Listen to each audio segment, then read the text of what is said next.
Good morning, everyone, and welcome to the Jimmy Johnson Show. I'm Tony Segreto, along with Joe Rose, and the coach, and say it loud, of the first place Miami Dolphins, Jimmy Johnson. What a big win. Well, I tell you, huge. when you win your division games, that allows you to get in first place. And although we are tied with New York Jets, we've swept the New York Jets, not only this year, but also last year. Right. And so we haven't forgotten that. Right. And so we are in first place. But I tell you what, big game coming up with New England, because not only did they win the division last year, but they also went to the Super Bowl, so they got a very talented team. Coach, the big question going into that game was how would you guys play against Buffalo's defensive line? It looked like you guys played a lot better. Joe, the biggest thing that happened in this ball game is that we were able to have some balance. You look at Kareem Abdul-Jabbar, he's able to rush for about 80 yards or so. We rushed for right at 100 yards, outrushed Buffalo in this ball game. And then on top of that, Dan played very well. We were able to throw some key passes, pick up some key first downs. Lamar Thomas made a catch earlier on in the game. Just unbelievable. We're going to see it a little later. Yeah, and then Brett Perriman makes a key third down reception. So we made some key plays. I think the biggest series in the entire ball game, though, we're ahead 16-10. We fumbled the kickoff.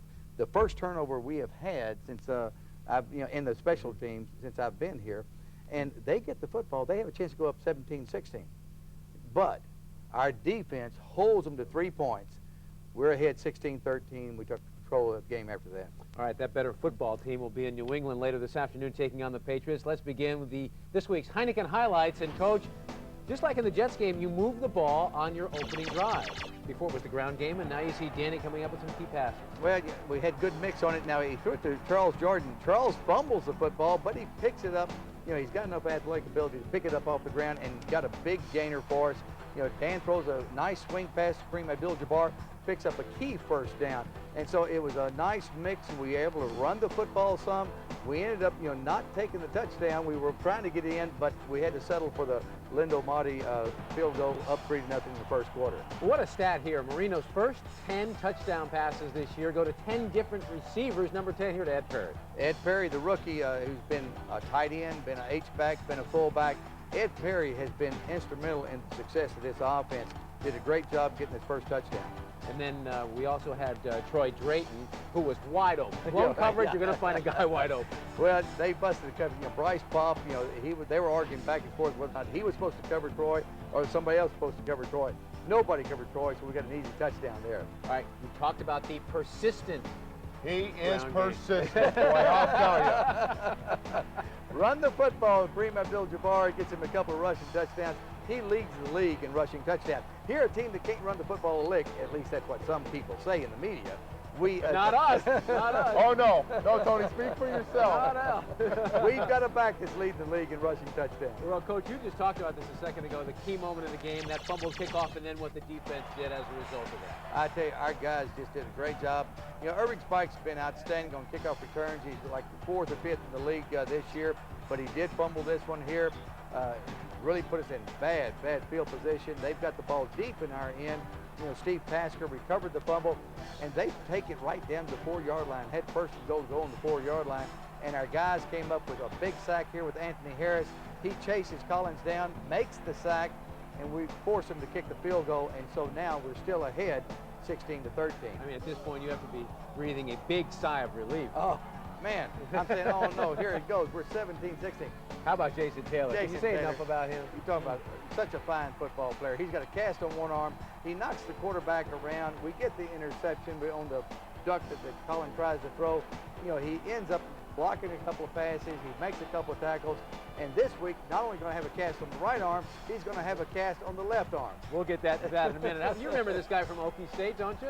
Oh, yeah, Thurman Thomas. I recruited Thurman, was in his home many an hour talking to Thurman about saying, Thurman, please come to Oklahoma State. He said, okay, Coach, I'm going to come play for you. And then I said, okay, I'm going to University of Miami. I'm going to stay at Oklahoma State. All right, you talk about your offensive running game, just enough to keep him off balance, enough to make the passing game work. Defensively, for the second straight game, you hold an opponent under 100 yards. That's key as well.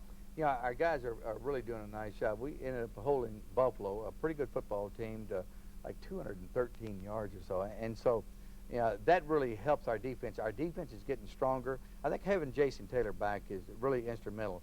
When you look at the number of sacks and big plays that our defense has made when Jason Taylor's in the lineup, it's so different from what it was when Jason was out of the lineup.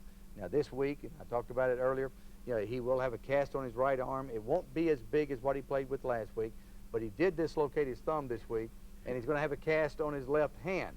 But he is a fine football player. He's still going to start for us. He's going to be out there. Can anything else happen? Is there ever a time, and you and I have talked about this, where you get frustrated early in a game when you're running the ball on first down, you're not getting yardage, a couple yards, that you ever think about going? Because I know as a fan, you get frustrated, fans get frustrated, you say, maybe I should get away from it and just start throwing it, and yet you don't do it.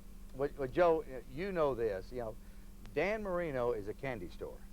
And, you've got to be, you've got to be careful, because you go in the candy store and you say, oh, I like this, I like this, I like this. Winning football, you've got to have balance offensively, and you've got to be able to run the football. And so it's so easy to get frustrated and say, well, hey, I've got Dan Marino back there, and Dan's playing great. He is doing an outstanding job. He's throwing the football, and he's doing some good things. But if you get locked into a one-dimensional game to where you're only throwing the football, they're going to catch up with you. They rush the passer too well. They play too many coverages. So you have to have balance. You've got to keep them off balance. So you can't go to the candy store too often. You've got to be able to run the football, and then when you need it, when you want to do it, not when they think you're going to do it, then you throw the football with a great quarterback. Then you can go get that big candy bar. It's a heck of a selling job, I'll tell you that. Now it's time for our Sports Authority Player of the Week. I'm not sure Joe still bought into that, but we're going to go on. This week, the honor goes to the man in the middle. How about this, Jimmy? Zach Thomas. He had 7 tackles against Buffalo, played a big role in stuffing the Bills' running game, and the passes underneath. Another fine game by Zach Thomas, and in order for him to have that fine game, the guys up front played a big role as well. Big Daryl Gardner, big Tim Bowens, I tell you what, they have a push up the middle. They're playing outstanding football, and Zach's back playing the way he played before he ever broke his leg. The middle part of the defense are playing very, very good. We get the outside guys 100% healthy, we'll be that much better. All right, now it's time to talk about this week. The big one coming up later today. The Dolphins had to wait until the 12th game of the season to take on the defending AFC champions. But today, the Dolphins are in Foxborough to take on New England. Joe Rose will have a preview of the Patriots when we return on The Jimmy Johnson Show. The Jimmy Johnson Show is brought to you in part by Lexus, Heineken, United Airlines. A few moments ago, second quarter against Buffalo, Marino to Lamar Thomas. Look at this great catch, actually stealing the ball away from the defenders. He makes that fantastic catch. He is in bounds, and yes, you can celebrate that one, Lamar. You deserve it. It is our Lexus Play of the Week. Now, I think that the players, fans, certainly the coaches, have been looking forward to today's game for a long time as the Dolphins finally get to match up against the defending AFC champion New England Patriots. Joe Rose joins us now with a preview of the Patriots. Joe? Thank you, Tony. And after advancing to the Super Bowl last January, big things were expected of the Patriots this fall. But after a hot start, times have been tough in New England. New England Patriot fans expected their team to be on top of the AFC this season. But today, 1997 has been a big disappointment. After winning their first 4 games, the Patriots have lost 4 of their past 5, including a 27-7 embarrassment last week to Tampa Bay. Offensively, it all starts for New England with Drew Bledsoe at quarterback. He's passed for 21 touchdowns this season and is the 4th-ranked passer in the AFC. But Bledsoe also tossed 12 interceptions. Only 2 AFC quarterbacks have thrown more. Bledsoe's favorite target remains tight end Ben Coates. His 43 receptions leads the team, as do his 6 touchdowns. While former Dolphin Keith Byars has only caught 12 balls this season, but 3 of them have been for touchdowns. In the backfield, Curtis Martin has been a Dolphin killer in the past. The elusive running back has already topped the 1,000-yard mark this season and is averaging 4.4 yards per carry. Defense has been a problem at times for the Patriots. In their 5 losses, they've given up an average of 27 points per game. The guys to watch, linebacker Chris Slade, who leads the team with 6 sacks, while defensive back Willie Clay has 5 interceptions to rank 2nd in the AFC. And joining us now for our United Airlines interview is a guy who grew up right here in Miami, Patriots offensive lineman, Bruce Armstrong. Bruce, thanks for being with us. Are you welcome? Hey, Bruce, I got to ask you, so much has been made of the coach, your old coach, your new coach, Pete Carroll not doing the same job that was done before. Your thoughts on this whole thing? Well, first and foremost, I think the players play. And we had a coach here, great football coach, big personality. He cast a big shadow. Then we had a messy divorce on the national stage because we were going to the Super Bowl. We were in the Super Bowl. And then he goes to a division team, and all sort of comparisons are there to be made. It's made for great drama, but it really kind of got in the way of just wanting to play football, and you know, a lot of it was blown out of proportion. But bottom line is the players have to play. You have to go out and you have to perform as expected, and to some extent, well, to a lot of extent, we haven't been doing that lately, and that's what's going on right here, right now. All right, Bruce, I'll tell you what I'm going to do. I'm going to bring in the coach. By the way, before I do, how's your golf game? Is it getting better in the offseason? It does. It got down to a 7 this offseason, but then I come up here and I get banged up and it gets cold. I got to start all over again, you know, so this football really gets in the way of my golf. All right, Bruce, I'm going to bring in the coach. Coach? 7, and you talk about it's cold up there. Now, Bruce, I've been telling our guys all week long. Now, listen. Now, I know you don't like to go into the cold weather and all that stuff, but both teams have to play in the same weather and on and on. Do you think you get accustomed to that weather up there? Well, I'm from South Florida, and this is my 11th year, and I'm still not accustomed to it. You know, it's one of those things when you grow up and you watch the teams come out, and always the offensive linemen are bare sleeved and they got the arms showing and everything else, and I'm always one of the only offensive linemen on the field with sleeves on. And all the other guys want to rib me about it a little bit, and I'm saying, well, you know, since you guys aren't wearing your sleeves, I might as well put yours on too, because I'm trying to be as warm as you know, it's one of those things where for 3 hours you can concentrate, you can play, and you can get it done. It's just the rest of the week that kills me up here. Hey, one last thing, Bruce. You know, as far as, you know, the expectations of the fans, and I know how they are, you know, especially you going to the Super Bowl last year. Do you think the expectations of the fans and the people have been a little bit unrealistic for your football team? Because you're really at this stage a year ago, I think y'all were 7-4. You're 1 game off. Exactly. I mean, and that's the thing about it, that you know, it's still a work in progress. We're on a first-year coach. We really do have a relatively young team. People don't really realize that because we were in the Super Bowl last year. But only one team is going to win it all. And what we've done over the last 3 years is we've had the ability to get real streaky. In '94, we had to win 7 games in a row just to get in the playoffs. And then last year, I think after the Denver game, we only had 1 loss up until the Super Bowl. So our guys kind of know right now in our locker room that we can't afford another loss. As far as the expectations of the fans, you know, the season is not over. It may not have gone ideally the way they would have liked it, but the season is far from over, and we just have to play up to the level that we think we're capable of. All right, Bruce, thank you so much for being on the Jimmy Johnson Show. You're welcome, Coach. And I'm sure we'll see you maybe in a couple of weeks when you come down here on December the 22nd to play that final game. He's a great player. Oh. It's going to be a great matchup seeing he and Jason. Well, I don't know about that great matchup because, you know, there's a little bit of an advantage with Bruce. You know, he's been a great player for him, and he really is recognized as the leader of that football team. I think everybody realizes the experience that he has. They understand the talent that he has, and, you know, he takes charge, and he is a great football player. All right, now let's go inside the numbers, brought to us by our great friends at First Union. Now, you'd think it's tough to win in Foxborough against the Patriots, but, Coach, look at this. Dolphins are 6-2 in their last 8 games up there, and a big key has been the running game. Over the past 8 games in New England, Dolphins have averaged 125 yards on the ground. Now, we have to say that the Patriots' defense is 7th in the NFL this year, but still. Hey, Tony, everything changes from one year to the next. Different players, different situations. Right. You know, we've got to do it now, and we've got a great challenge because they've got an outstanding football team. Their defense, you know, really even the Tampa game last week, their defense played very well. You know, and so they've got a fine football team. They've got great talent. You know, I think it's going to be a heck of a ball game. You talk about it being a big game. One of the reasons it's a big game is because you win last week in the fashion you win, and you put yourself in the position you're in. Well, you know, we're tied for first place right now, but you know, there's 4 teams fighting for first place. There's still 5 games to go. You know, and everybody knows, you know, they're all in the picture, and it's just whoever gets hot this last part of the season. Last year, the New England Patriots, they got hot. They got hot. They really had a great run there at the end. They had a great run through the playoffs and went to the Super Bowl. And so 3 other teams besides the Patriots, we're all looking at the same thing, saying, hey, we can do that. So we'll all find out. All right, we'll see if this team can be hot today. I think they can be. Don't go away. We're going to go to Coach's email bag when we come back.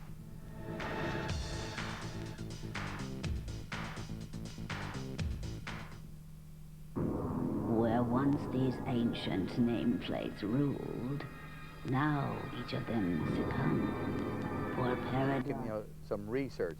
Kevin O'Neill, checked with some of the other clubs around the league, and just to check, see how many players they had on injury reserve that actually could come back at the end of the year and actually help their football team. The reason why they put this rule in was a few of the teams, and I don't know, let's just say, for instance, the Washington Redskins or somebody, and that just grabbed them out of the blue. Right. In the old days, would take players to protect their roster. They'd have good young players, and then all of a sudden they'd come up with a mystery injury. They put them on injury reserve. That way they protected the roster. That way the other teams weren't able, to get those players if they were released from the roster. So they were able to, what they call stashing players. And so that's why they have the rule the way it is today. Once you go on injury reserve, you stay on the injury reserve for the entire year. You're not able to come back. That way you can't stash players like some of those teams did. And again, I don't know if Washington ever did that or not, but you never can tell. Right. All right. Well, if you have an email question for the coach, just drop us a line. Send it to jj.show@nbc.com. Now, you've made some changes in the secondary for this game. You've been dying to get Sam Madison in there, getting better and better as the time goes on. Has he become a starter now? I tell you, Sam Madison, up to this particular time, he is as fine a rookie cornerback as I've ever been around. Really? And Mel Phillips said the same thing. And Mel Phillips, our secondary coach, been around some pretty good rookie corners. I had Kevin Smith, Troy Vincent's been here, and Sam has come on, played extremely well. He's in the starting lineup right now. Now, Calvin Jackson's one of our better defensive backs. Got great quickness, and Calvin is going back, to the free safety spot. He gives us some playmaking ability back there. Now, George Teague will still be in our 5 defensive back and 6 defensive back package. So the big thing is Sam's in there at the lineup. He's a playmaker. He's a big corner, and I think he's going to do some good things. All right, time now for our Office Depot news from the front office. The club waived fullback Dwayne Dotson while signing running back Ray Neely from the practice squad to the active roster. Keep an eye on this young man. And there's a new addition to the practice squad, receiver Isaac Curtis III, son of the former Bengals wideout. Stay with us. We'll have our keys to the game when the Jimmy Johnson Show continues. Our team's starting to come together. We did it, last week against Buffalo on Monday night. We did some nice things. We did turn it over twice, which was unusual for a football team, but we got to protect the football. We got to continue to run the football. Now, you mentioned earlier, we may use Ray Neely a little bit, a big back, 228 pounds, as a, kind of a change-up with Kareem Abdul-Jabbar. Run the football and let Dan go ahead and throw it, and we got to play solid defense. Do you expect Keith Sims to maybe get some playing time this week to be back in the lineup?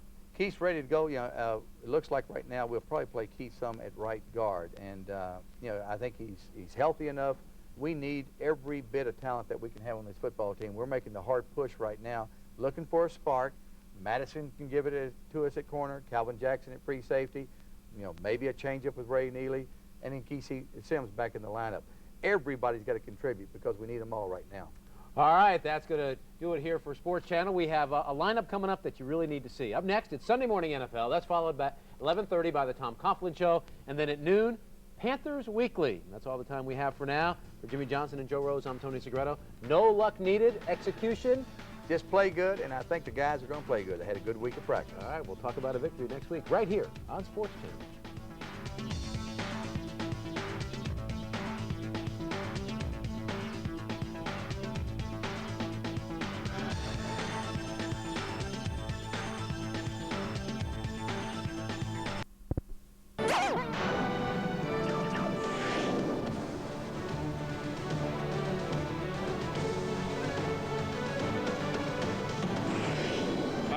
Gray Sunday in Foxborough for a key AFC East matchup. First meeting of the season between the Dolphins and the Patriots.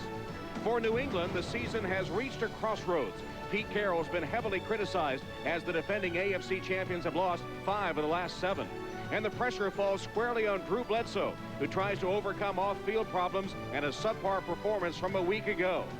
He'll have to do it against a Dolphin team that's on a roll. Jimmy Johnson has been emphasizing the run, looking for balance in his offense, but he also knows he has the most potent passing weapon in NFL history in quarterback Dan Marino. Beginning play today, the Dolphins and the Jets tied for first in the East, though the Dolphins win the tiebreaker with New York. New England a game back at 6-5. Hello, everyone, and welcome to Foxborough. Tom Hammond and Randy Cross. Yes, the Dolphins are in first place, and Jimmy Johnson's crusade to get them a running game is starting to pay some dividends. Well, for him last year, Kareem Abdul-Jabbar got 1,000 yards, and, dang it, this year he's going to get 1,000 yards because Jimmy's going to rush the ball. Jabbar comes into this game very confident because last year, attacking the heart of the New England Patriots defense, he rushed for over 100 yards both times against this football team. He's the key today. They're going to run it often, and they're going to go inside to do it.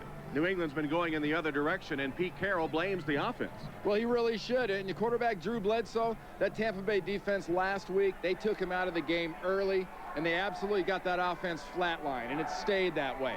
Drew Bledsoe has to stand up against the pass rush today. He's going against a team that has one of the worst pass rushers in the league. Now's the chance. You're not going to be rushed. You got to do it. Critical game today for the New England Patriots as they host the Miami Dolphins. We'll be back to Foxborough for the opening kickoff in just a moment. Drizzle in Foxborough. It seems colder than the 35 degrees as Adam Vinatieri ready to kick off for New England.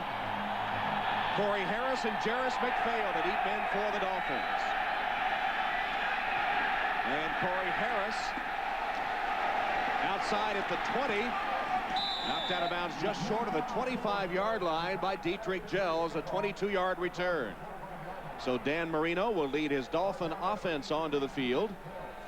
The offensive line, a very good offensive line, keyed by Richmond Webb at the left tackle. John Bach starting at right guard, though Jimmy Johnson flirted with the idea of putting Keith Sims in there. Sims remains in the doghouse, however. Marino with Kareem Abdul-Jabbar, the leading rusher.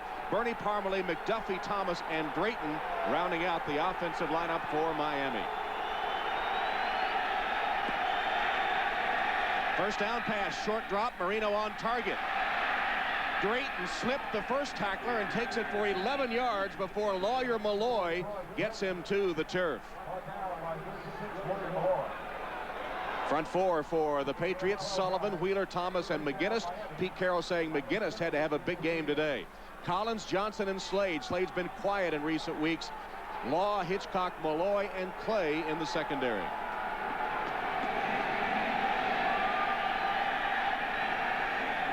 From the 38. First running play, Kareem Abdul-Jabbar got only 2 yards to the 40. Hit by Mark Wheeler. As the running game of the Dolphins has been the subject of much discussion around the NFL. And unlike a lot of teams, you know, this team gets 0 or 1 yard early. They're not going to stop.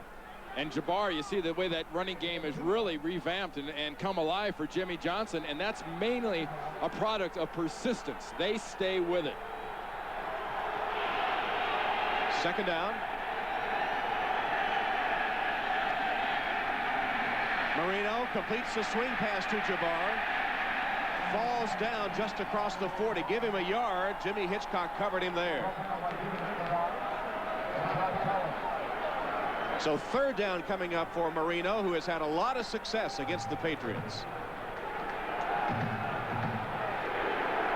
Look at this decade, 10-2, 20 touchdowns, 15 picked off.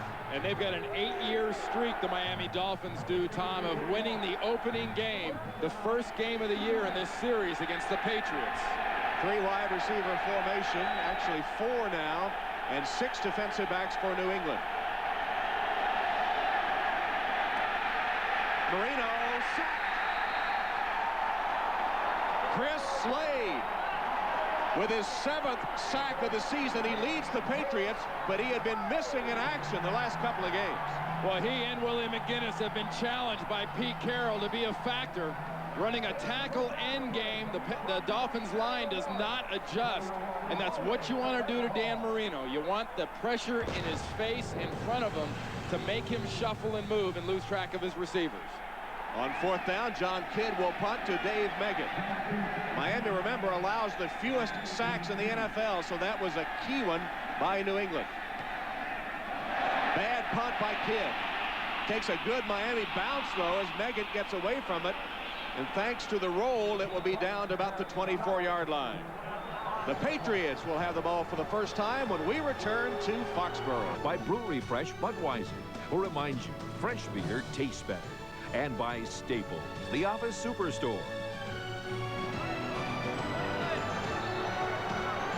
Tom Hammond, Randy Cross in chilly Foxborough for the Patriots and Dolphins. First possession for New England after Miami had to punt. Drew Bledsoe handing to Curtis Martin. Martin makes a cut up, crosses the 25. Football came loose. It was down. It'll be ruled down, no fumble. Terrell Buckley was the man that dislodged the ball from Curtis Martin. Well, on this play, Miami literally moves 9 people into the box, challenging the run, knowing New England wants to come out with the attitude. And the ball comes out after Curtis Martin hits the ground. It's stripped out. That's a very good call.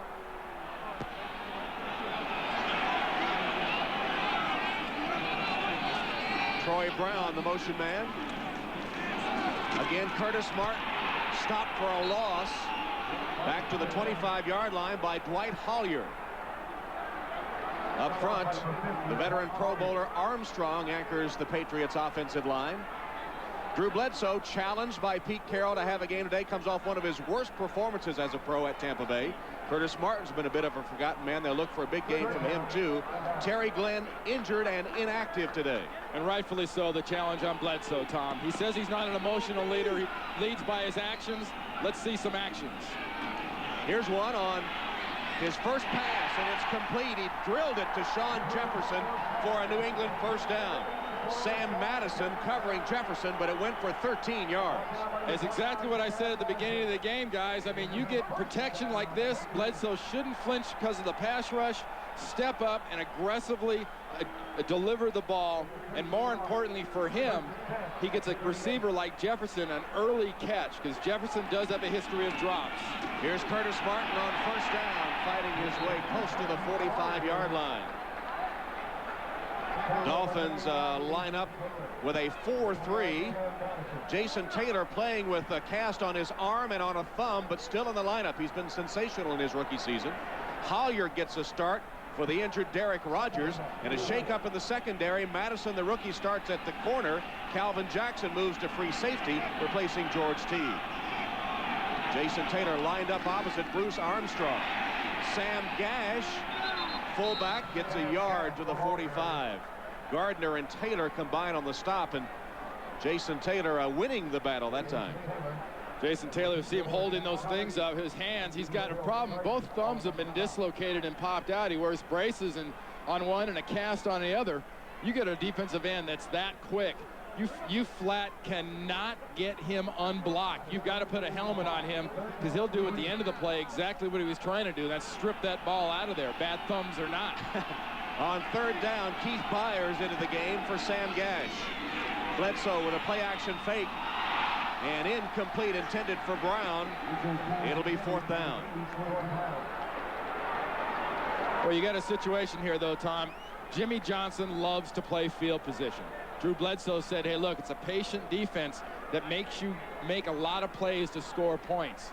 We're going to see a field position football game between Pete Carroll's team and Jimmy Johnson's defense.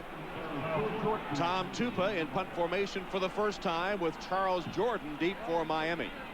There's Jordan standing at about his 17. Another low line drive punt. Jordan takes an over-the-shoulder catch at the 10.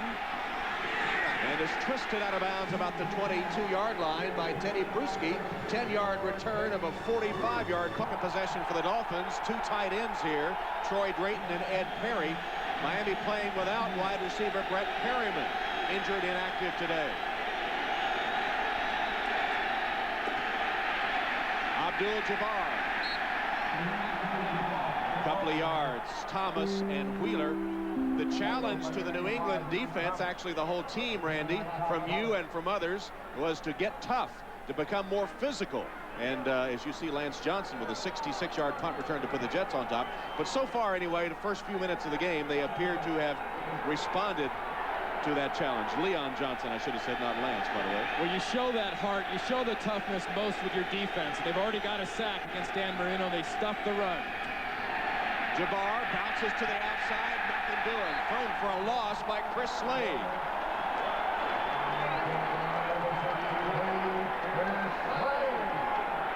The best way to run the ball effectively against this New England Patriots defense is to run inside and then bounce it outside once you pass the line of scrimmage.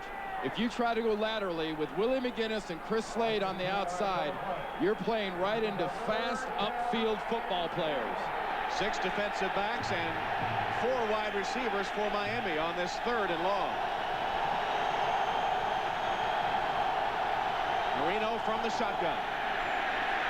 Under pressure, zips it to McDuffie, and the third down specialist will be close to a first down. Chris Canty chased him down, but the man they looked to on third down comes in, and this time, it was Jordan that made the catch and not McDuffie. The two biggest challenges, I think, for this New England Patriots defense, sort of away from the obvious numbers, are the yards after the catch they give up and the yards after the first tackler. They got barbecued last week by terrible tackling by the Tampa Bay Buccaneers. So Charles Jordan with a clutch catch on 3rd and 10 keeps the Miami drive going. Abdul-Jabbar, again, unable to turn the corner, trapped by Ted Johnson, as we go to New York and check in with Greg Gumbel. Greg? All right, Tom, at the Liberty Bowl, the Tennessee Oilers have gotten on the board. Thurman Thomas on the carry, loses the football. Marcus Robertson picks it up and returns 25 yards for the touchdown with the extra point. The Oilers have jumped out to a 7-0 lead in the first quarter, Tom. All right, Greg, and here we are scoreless, just inside the 7-minute mark. Early first quarter action. Dan Marino facing a 2nd and 9. He's hit all 3 of his passes so far. Caught by Perry. Dives for the first down. Ted Johnson trying to prevent it. He will be a little short. And we talk about Dan Marino and the protection he gets. They form around Dan Marino what you'd call the classic pocket most of the time. They don't let defenders get off the line of scrimmage, and in order to get close to him and in order to get sacks and get past that 14, you got to get pressure inside either with stunts or blitzes. Already they've allowed 1 sack today, but Marino has not missed a pass. Play clock. They got it away. Short drop. Marino hits his man, but he's stopped short of the first down. Big Troy Drayton, all 265 pounds of him, couldn't break away from the hold of Todd Collins. Well, and Todd Collins, showing some of that toughness and showing some of that tackling ability I talked about. You get your arms around these offensive players, you're trying to prove a point for Pete Carroll's defense, you get them down with the first guy. Big play by Collins, sets up a 4th down, and John Kidd will be in punt formation for the 2nd time.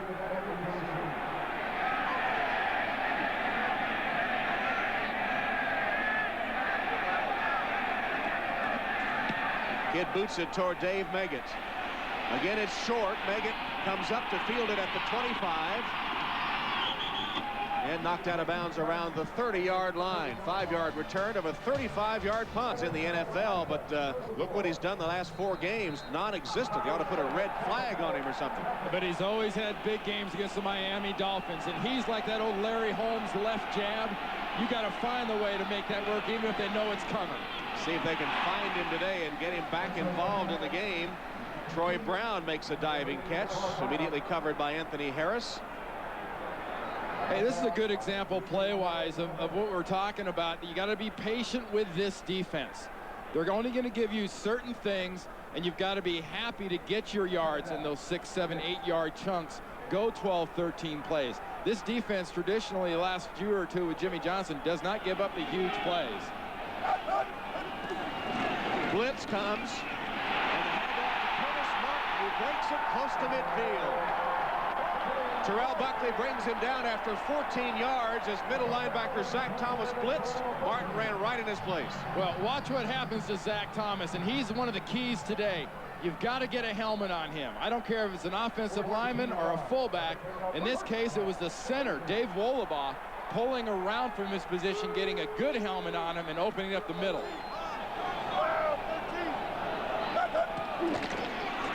Here's Martin again. Met at midfield, got about 3 yards as we return to Greg Gumbel for an update. All right, Tom, the Steelers and the Eagles in Philadelphia, and the Eagles draw first blood. Bobby Hoying to Jason Dunn. Watch this run. Run over that guy, through that guy, past that guy, 31 yards and a touchdown. 7-0 Philadelphia on top of the Steelers in the first, Tom. Wow, what a run. Bobby Hoying getting into the action and putting a little life into the Eagles. We're scoreless here in Foxborough. 3.5 left opening quarter. Patriots on the drive. Play action fake. Bledsoe's pass incomplete. Dwight Hollier knocked it away from Sam Gash. And Bledsoe did a good job there of standing in against the pass rush, because he got some quick pressure right up in his face. Watch the game up in front develop. And you see Edwards there, the defensive, or Anderson, the defensive end, got in his face and did not affect Drew Bledsoe. That's what Drew has to do. You've got to stand in and, you know, that old keep your head about you while everyone around you is losing theirs. That's a quarterback's job. Dave Megan is in along with Jefferson, Brisby, and Brown. And let's see if they get Ben Coates involved on third down. Bledsoe standing in and firing a strike to Coates. First down, New England. Anthony Harris stopped big Ben Coates with a first down reception. Well, Tom, what's that well-worn to overused term, looking for your safety blanket? You're getting the pressure, you're getting the problems. Who do you look for? You look for your tight end, Ben Coates. Aikman always looked for Novacek, and Bledsoe has Ben Coates out of Livingstone as his guy when it gets tough. Spot the ball at the Miami 36, first down, no score. We're in the first quarter. Bledsoe again to the air and again on target at the 20 to Jefferson. Sam Madison, the rookie, covering him 16 yards. Second catch for Jefferson, and Bledsoe looks sharp in the early going. He really does. He's standing in there and he is slinging this thing, getting some protection once in a while, but he's testing the young player Sam Madison out of Louisville right now. Second reception over there for Jefferson, working against Madison, and expect to see a lot more of that. We asked Bledsoe about all the criticism, and he says, well, you just play through it. As he hands the ball to Curtis Martin for a short gain. Tim Bowen's the tackle. And he said through his life, he's just played through it. He's never lost confidence, and it always has worked out for him. Yeah, but he's never been stoned like he's been stoned here in Boston the last, week or two with that game last week and his incident, mosh diving last week and everything else. They've never come after him like they have right now. Is that a new term, mosh diving? Are you, when you dive into the mosh pit, is that what it's called? Style points on that or anything? I don't know. Here's a play-action fake. Sidearm and incomplete. Dropped by Curtis Martin. It'll bring up a third down and the 9th play of the current New England drive. Well, you see Drew Bledsoe kind of point at Curtis Martin, and it's one thing a quarterback like a Bledsoe or Marino or an Elway with their arms and their ability to sort of adapt their delivery. They can surprise receivers with the ball once in a while. And Martin looked surprised with that pass. He did. Talking to Bledsoe about that mosh pit incident, he said, of course we had to do it over. I'd just listen to the band, keep my seat, and go home. It really, though he says not, Pete Carroll says, affected his play last week. Patriots pick up the blitz, but the pass from Bledsoe intended for Meggett is off target, and he hears the boos.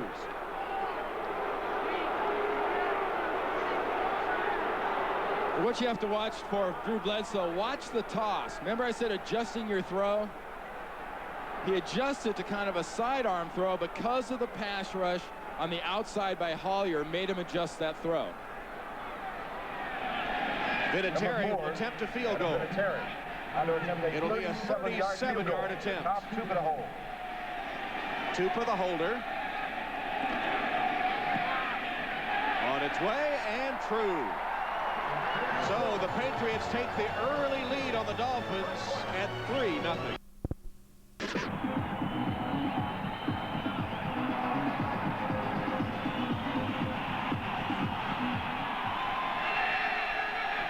Corey Harris from the 5.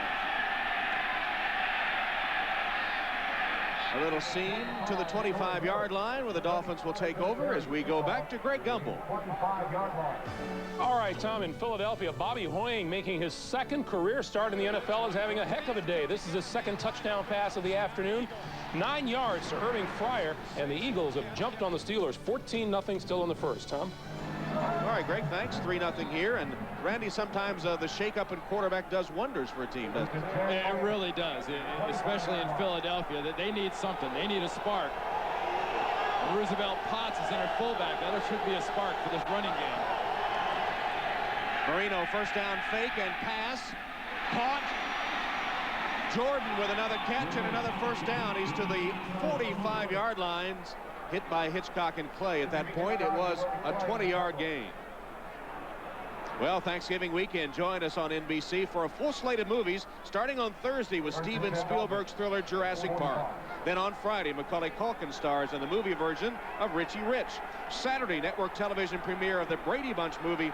And Sunday, Chevy Chase in the Christmas comedy classic National Lampoon's Christmas Vacation, all Thanksgiving weekend. Jordan, the intended receiver of that Marino pass, which is overshot, covered by Ty Law. So Marino missing for the first time today. He had hit his first 6 in a row. And we're talking about the persistence that Jimmy Johnson has showed in his running game, and the running game has been pretty effectively stuffed so far by this Patriots defense. Jabbar has 4 rushes for 3 yards, and as that 6 for 7 shows for Marino, he's not really hesitating right now to say, okay, you're stuffing it, maybe we'll pass for a little while. There is the anemic performance by the running game of the Dolphins so far.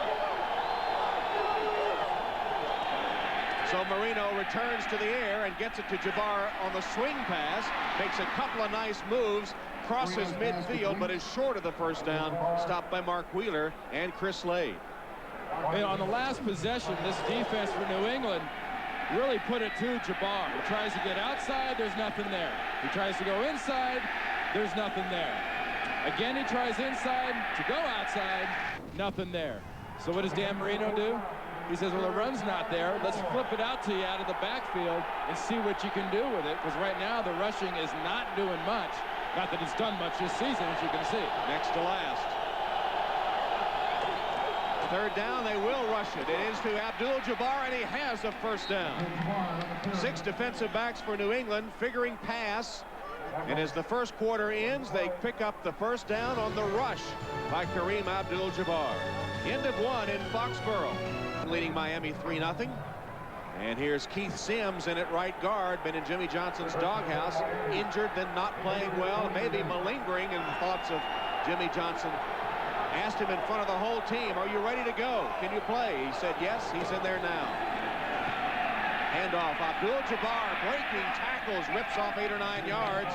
Willie Clay made a saving tackle.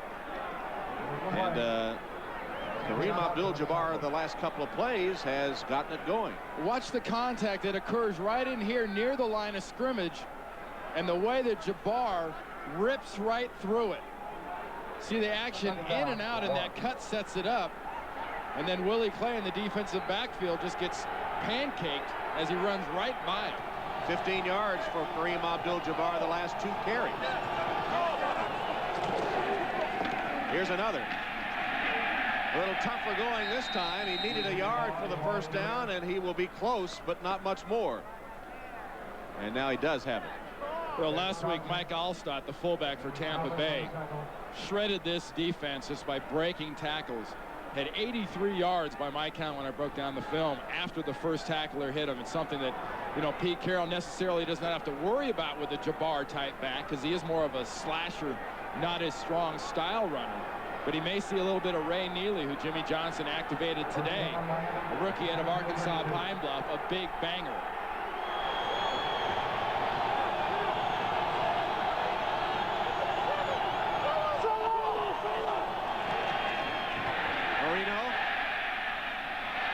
Sailed on him and went right through the arms of Troy Drayton. Drayton, who has been so reliable, went upstairs and could not hold on. He was behind Chris Slade.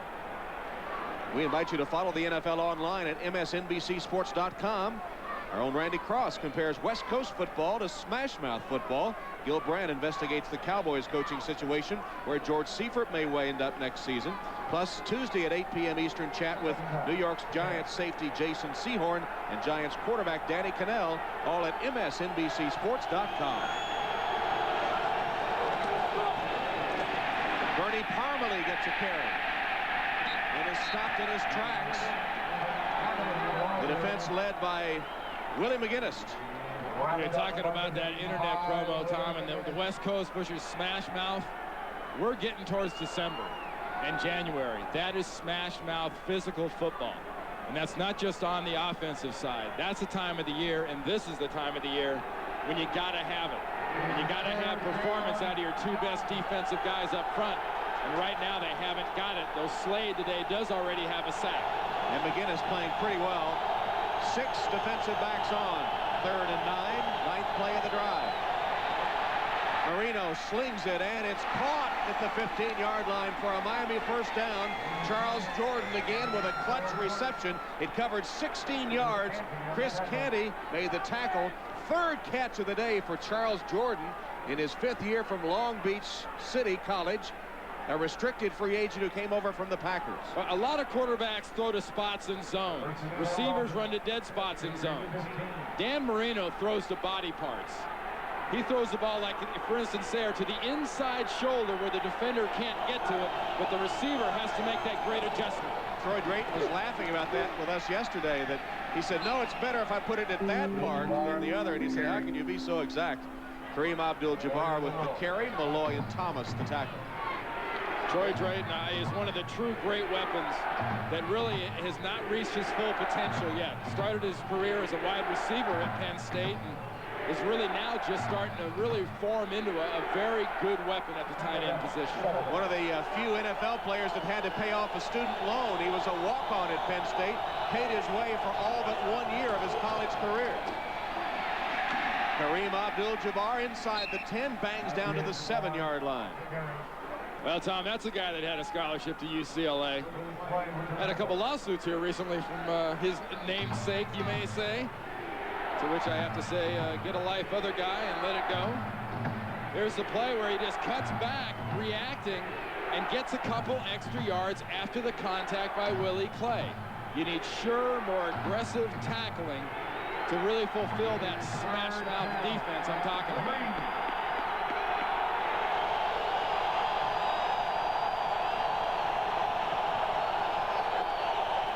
Marino with a fake, throws, and it's batted down and nearly intercepted.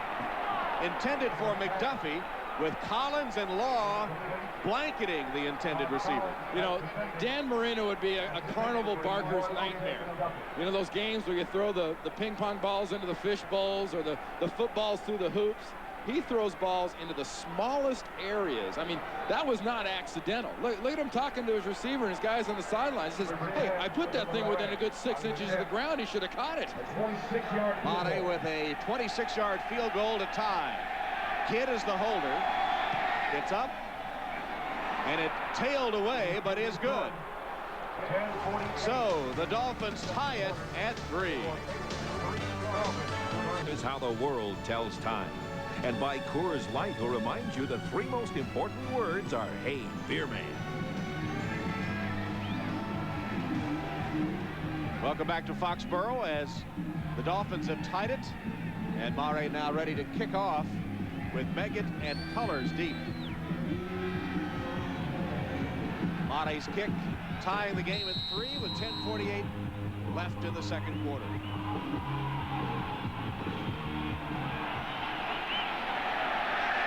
Colors from the 6, dropped it, got it back, and then finds a seam right up the middle. He did have an 86-yard kickoff return for a touchdown earlier this season. This one 26. Watch the near side receiver right here and Dan Marino's reaction on the throw. You run down, you curl out. Dan Marino's anticipating him doing something completely differently. He guns it. Receiver comes back, and then he hears it. You know, Troy Drayton said, well, you know, Marino's kind of like a coach. And so yesterday we asked Marino and said, they say you're kind of like a coach out there. And he blanched. He cringed. He said, no, I don't want to be thought of as a coach. Bledsoe sacked from the backside. First sack of the day. It's Jason Taylor who beats Bruce Armstrong. The rookie beats the veteran. It's clean around the corner speed rush. You've got a 240-pound defensive end. He's not going to bull rush you. Casts or not, though, he's going to give you plenty of speed, and that's just what Bruce Armstrong saw. Well, we said, as you see, Jason Taylor, one of the rookie sack leaders in the NFL, we asked him about playing against the Pro Bowl veteran Bruce Armstrong yesterday, and he said, well, no disrespect, but he's just another guy. I don't care.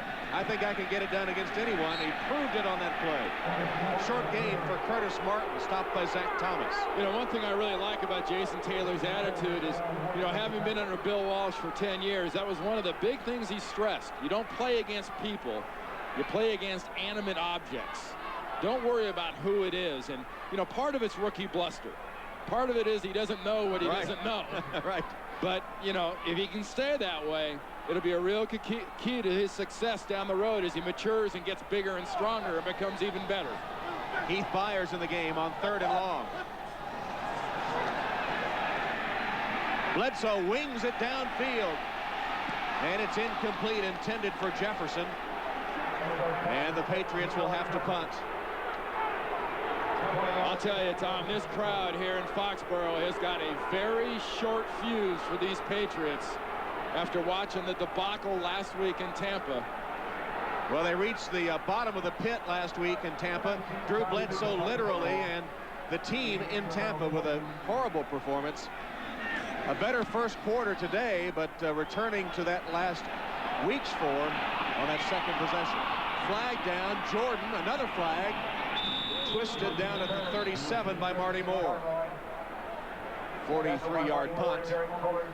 Jerry Austin called into service for the first time today. That flag's right in the area you get a lot of times is holding by the punt return team on one of those gunners running downfield first.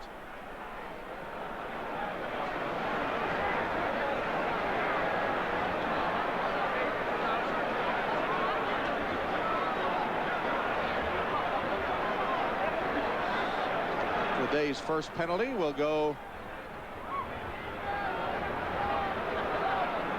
Well, Jerry will tell us. We have 3 fouls on the play. Wow. Traveling ineligible downfield. Number 22 of the offense. By rule, that penalty is declined. We have holding. Number 26 of the receiving team. That penalty is declined. We have an illegal block from behind. Number 30, that penalty is enforced. It'll be first down, Miami. Well, the hat trick on penalties. 3 of them. The one against Bernie Parmalee is accepted. We're tied at 3 in Foxborough. It's that the media criticism in New England has been much worse than it was in New York when he was head coach of the Jets. Everything about him has been open to question, including his demeanor. Is he competitive? All those things. Well, Pete Carroll is a type A personality guy. He is not a laid-back California surfer guy. He says, I don't even own a surfboard. I saw him in some pickup basketball games when he was the Jets defensive coordinator. Believe me, if you could see him then, you know he was not laid back. Marino got away and flipped it incomplete, flag down. Marino saying there was a receiver close. Jerry Austin says nothing doing. Well, there absolutely was a receiver nearby where Danny was throwing. Look at him smiling. You're selling, though. He ain't buying. I think it was Roosevelt Potts that was at least intentional grounding. Number 13 of the offense. 10 yards. Loss of down. Right now, the offense out of consistency and rhythm is Dan Marino, and the Miami Dolphins got that blitz from Todd Collins right up the heart. Well, the last possession, Miami tied the score, but they got only the field goal after having the ball nearly 6 minutes and running 13 plays. So it wasn't exactly a stellar performance that time. They moved the ball but didn't get the payoff. Marino steps up. Short completion to Abdul-Jabbar. And we'll go to Greg Gumbel in New York. He has another update for us. Greg? All right, Tom, and we'll take you to the Silver Dome. 13,000 now for his great career. Second quarter. Tom? Well, you can hear Jimmy Johnson just mentioned somebody like that. A runner like Barry Sanders, and wouldn't Jimmy Johnson go crazy? He loves to run.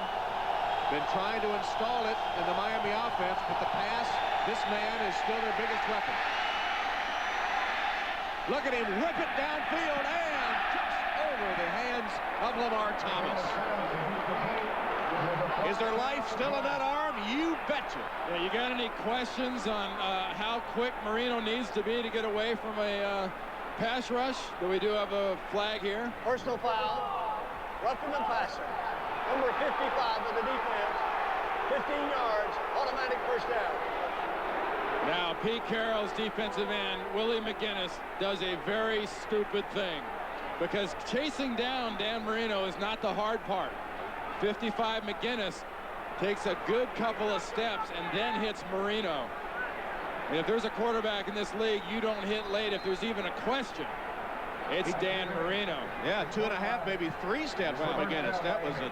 Dumb is 1.5. Stupid is anything more than 2. That was stupid. Thank you very much. Meanwhile, Marino threw it 50 yards in the air while trying to avoid McGinnis. And he goes deep again, and no one's home. There's another flag down. It's going to be a pass interference, I think, against the Patriots. Well, illegal contact maybe downfield. Holding, number 24 of the defense, 5 yards, automatic first down. Ty Law holding Charles Jordan. Watch Ty Law right here. See that left arm? That's McDuffie that he's holding, yeah. Yeah, that's his money's worth. That wasn't a cheapie. Meanwhile, did you see the shot of Pete Carroll on the sideline? And are any questions about his competitive nature, his sideline demeanor still there? He was hot. You know, coaches can only do so much motivating and getting a team ready. Then it's a matter of the ticker and the heart inside these guys' body to follow through. Abdul-Jabbar, a couple of yards. Todd Collins makes the tackle.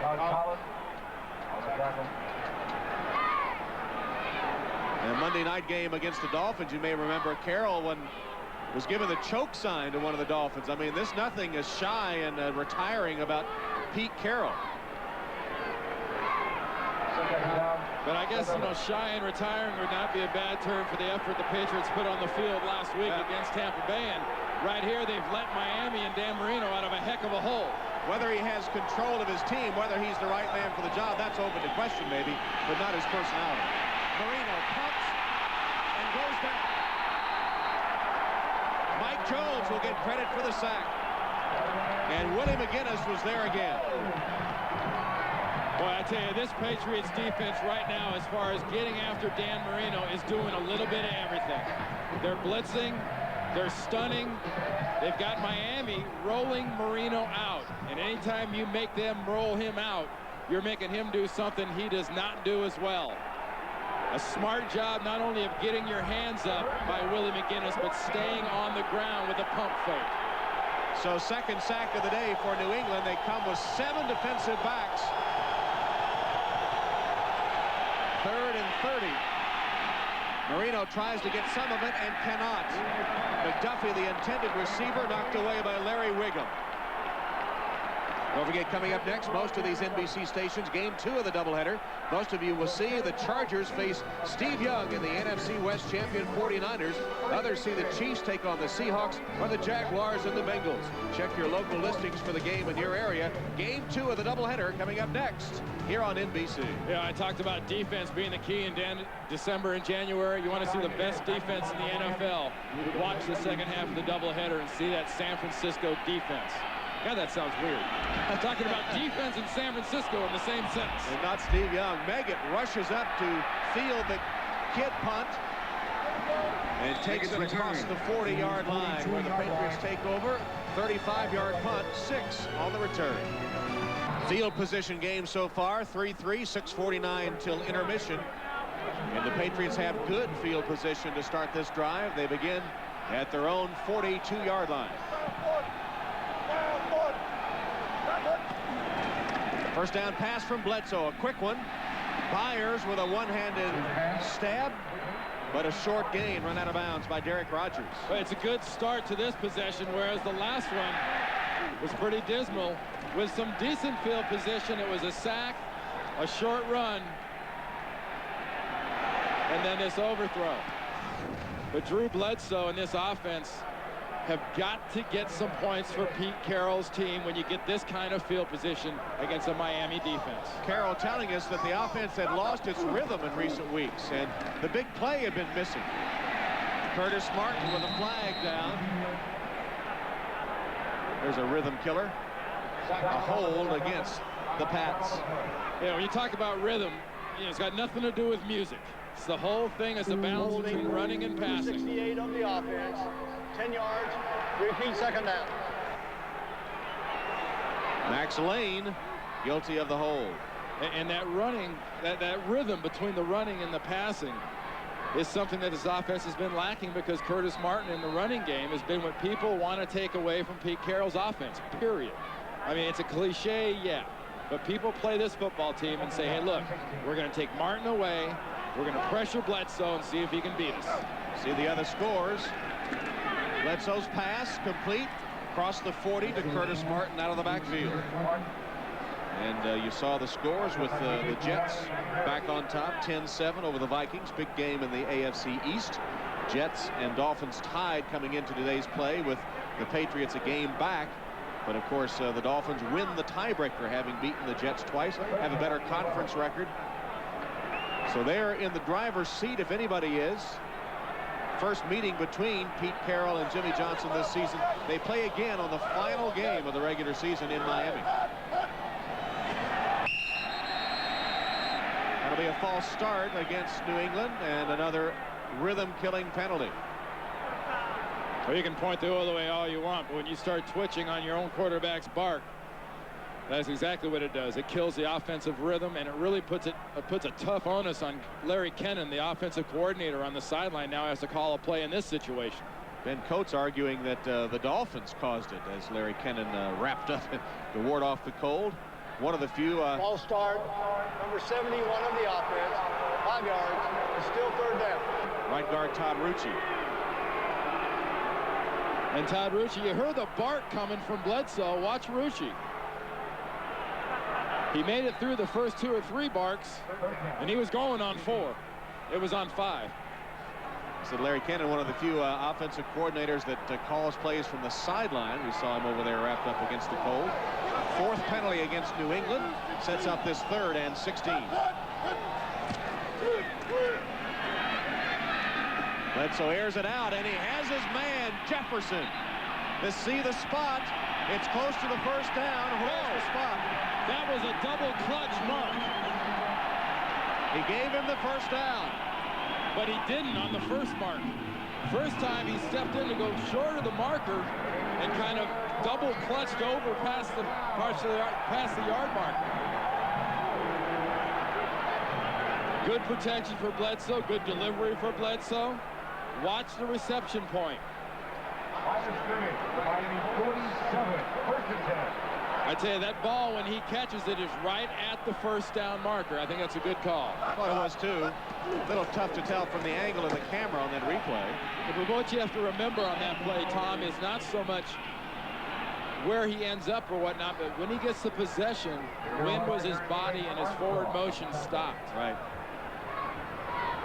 And here from the all-22, concentrate on that area right there where the marker is. Ball's up, ball's caught. That's a good call. He and the ball are right at the marker when it occurs. Jefferson's been the big man in the offense for the Patriots so far today. And rightfully so, with Terry Glenn sitting on the sideline, Tom. 2nd and 10 after Martin got nothing on first down. Bledsoe stands in the pocket, off Byers' hand and incomplete. Well, one of the knocks of Drew Bledsoe is that he is too antsy in the pocket, too quick to bail out, too quick to unload. He looks like he's standing in there pretty strong today. Well, yeah, in this game, he's facing a team, and in spite of the fact that Jason Taylor has already sacked him once, he's a quarterback that teams want to come after. Tampa Bay sacked him early, hit him hard early, and literally took the quarterback out of the game. Drew Bledsoe had no protection, and from that point on, the offense had no confidence. Today, it's a whole different story. And a timeout taken by New England with the play clock ticking down. He's been sacked once. He has converted some 3rd and longs. He's converted 3rd and 9, 3rd and 6, 3rd and 16. He'll have to do it here, too. He's 3rd and 10. Pressure, got it away, caught. Ben Coates, close to another first down. Sean Wooden had him wrapped up. Here's another crucial spot of the football. Last week, Tampa brought pressure in places Drew didn't expect it or see it. This time, Miami brings the pressure right in his face. The blitz is picked up well by Todd Rucci, the guard. Bledsoe hangs in there, does a little jump pass right to his tight end.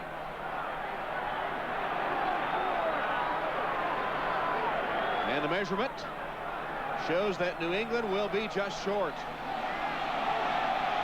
You want to show that toughness, you go for it right here in this part of the field. And they will. That's what Pete's going to do. Bledsoe to the sideline, talking to Larry Kennon, and Pete Carroll gets the call, and on 4th down, less than a yard, New England will go for it. Tom, remember last year how physical this offensive line for the Patriots was, especially towards the end of the year? I mean, they took teams out of football games with the running game. This is a chance for this offensive line to make a statement to Miami's defense. They fared poorly this season on 4th down. It'll be a sneak by Bledsoe, and he has it in room to spare. Todd Rucci, Dave Wohlabaugh opening a seam. Bledsoe darted through it for the first down. The best part about this is there's nothing there at first. He steps back and goes to the natural crease behind his guard, Rucci. There is nothing there. And you want to see a surfer guy kind of laid back? What Pete Carroll say? I've never surfed in my life.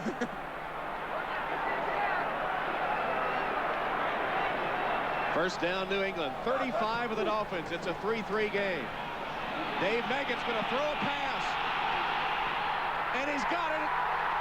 Touchdown, Troy Brown.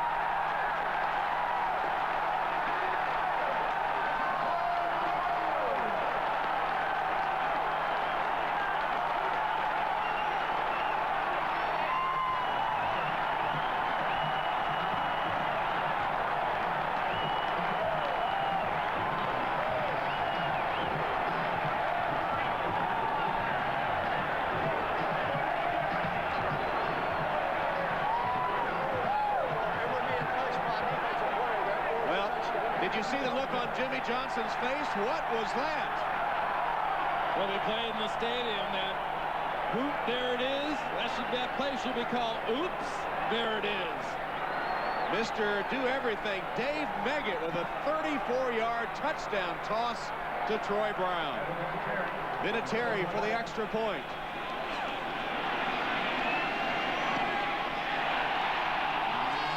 And it's good.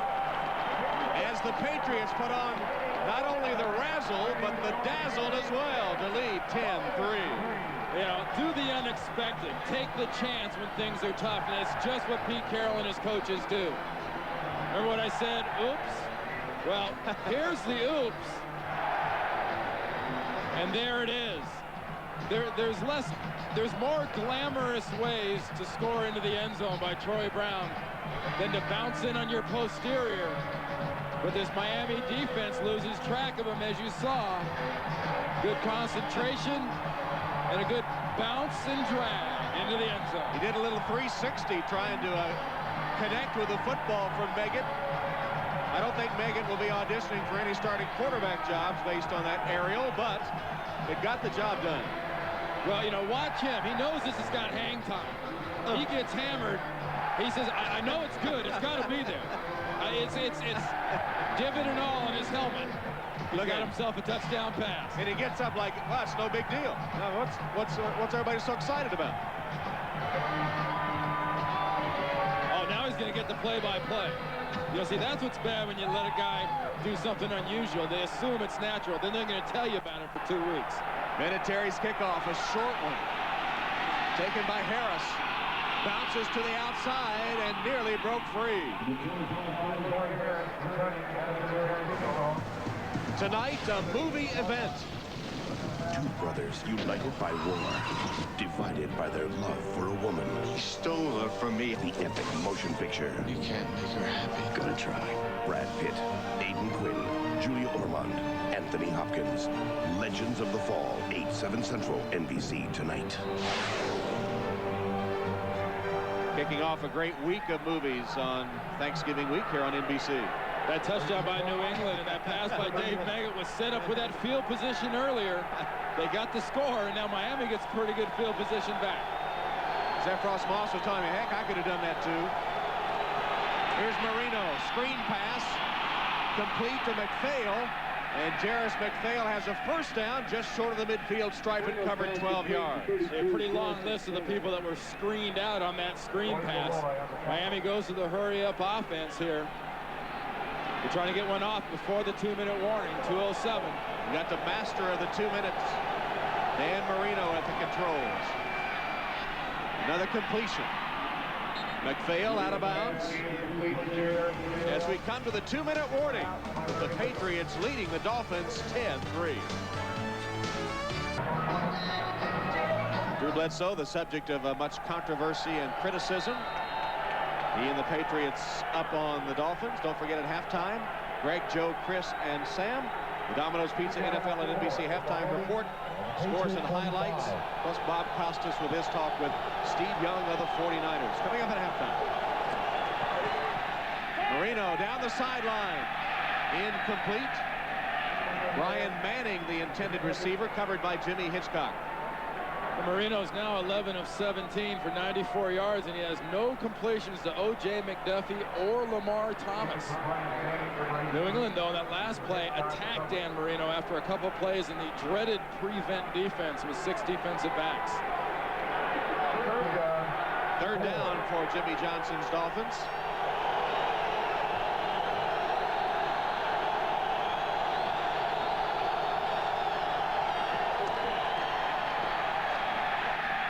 Intercepted. Larry Wiggum. Touchdown.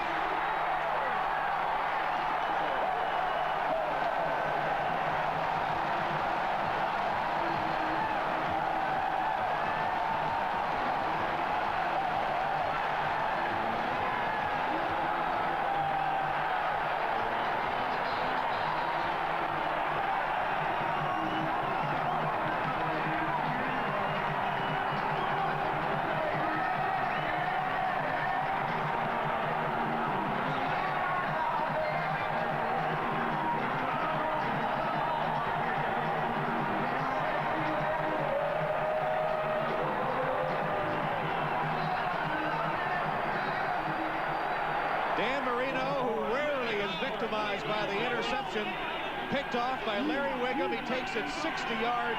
Vinatieri adds the extra point, and suddenly New England has opened up some daylight on the Dolphins. There's Wiggum in his 4th year from Northeast Louisiana. And a good combination of play calling by Steve Sidwell, the defensive coordinator. He went to the attack. This time he drops back in a zone. I don't know if it confused Dan Marino or the ball floats and flutters on him, but he can't fit it through the crease. And the only perfect fit on this play is number 25, Wiggum. I would call that a perfect fit or pose, but it's good for 6 points. Watch Marino as he delivers this ball. Watch the flutter on the ball. It sort of looks like it loses a little bit of the velocity. He was trying to get it to O.J. McDuffie. There's an uncontested sprint to the end zone, and Dan Marino, as soon as he throws it, knows he's watching a touchdown the wrong way. And Wiggum played it perfectly, broke on the football at the precise instant, and had nothing but green space in front of him all the way 60 yards to the end zone on his first pick of the season. And, you know, as much as Larry Wiggum enjoyed that one, Dan Marino's got 1 minute and 44 seconds to go. Larry Wiggum's going to be on this kickoff team trying to hold Dan Marino to reasonable field position. Wiggum was the Patriots Special Teams Player of the Year a season ago. Vinatieri's kick. Corey Harris got it back. So Dan Marino, who has thrown only 6 interceptions all season, but 2 of the 6 have been taken back for a touchdown. Game 1 against Indianapolis, and now today by Wiggum of the Patriots. As happy as Pete Carroll and his football team is, they cannot celebrate and get too excited against this quarterback. Jimmy Johnson knows Dan Marino can get it down the field, and so does Pete Carroll. It's time to put the headset back on for Pete, kind of wipe the smile off their collective face as a team and concentrate on the task at hand. By the way, I hope you noticed that Chicago leads Tampa Bay. Marino's pass will draw a flag on Jimmy Hitchcock. Lamar Thomas, the intended receiver. That was a hole with that backhand, that left hand, trying to prevent the receiver from getting into the ball. See, Hitchcock walked right over to Pete Carroll. I don't know if he apologized, but he got an earful of Pete. number 31 of the defense. Automatic first down. Far side receiver, top of the screen. Lamar Thomas does a little hand fighting of his own. But watch Hitchcock. See, the left hand was around the waist. Ball spotted just a yard shy of midfield on first down for the Dolphins. 1:36 remaining. Marino steps up out of trouble and throws it. Is it caught? Yes. Charles Jordan with another reception, 16 yards. It's his 4th catch of the game. And a good body adjustment by Jordan to a ball thrown to another body part, thrown to the backside shoulder. Plenty of time for Marino. Dumps it off short. McPhail ducks out of bounds at the 25-yard line. Todd Collins was trying to catch McPhail, who's caught 3 balls just in the last 5 minutes. Anybody out there got any questions as to why you do not relax and take too much for granted going against Dan Marino with that much time on the clock in this situation? You've had success, but you've got to buckle down as a defense, because if there is anything that even looks like a crack or a flaw in your defense, or anybody relaxing, Dan Marino is going to find it. Spot the ball at the 26. You see the timeout's a full complement for Miami. 1:05 on the clock. Wide open. Catch made by Manning. And Brian Manning cracked hard by Willie Clay. And there's a flag down. No, excuse me. A timeout. Miami. That's their first. First timeout taken by the Dolphins. And 2 timeouts would appear to be more than sufficient the way Dan Marino has been running his team down the field on this drive. He has 14 completions today. Oddly enough, the 2 starting wide receivers, McDuffie and Thomas, do not have a catch. At the 17-yard line.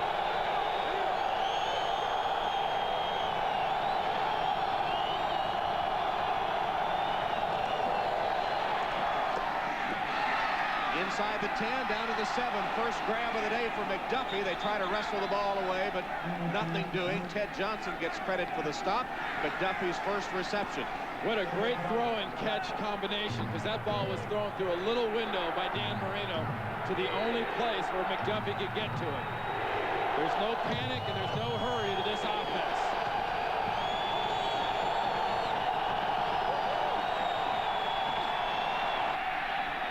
Intercepted again. Hitchcock, and he's got a wide open field. Jimmy Hitchcock is gone. Touchdown.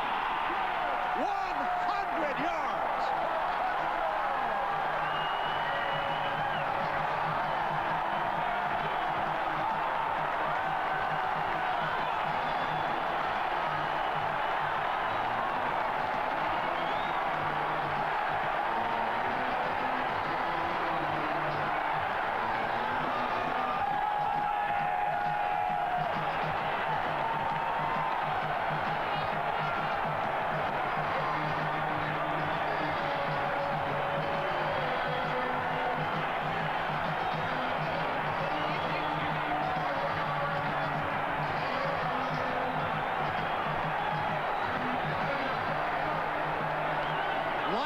Strikes twice.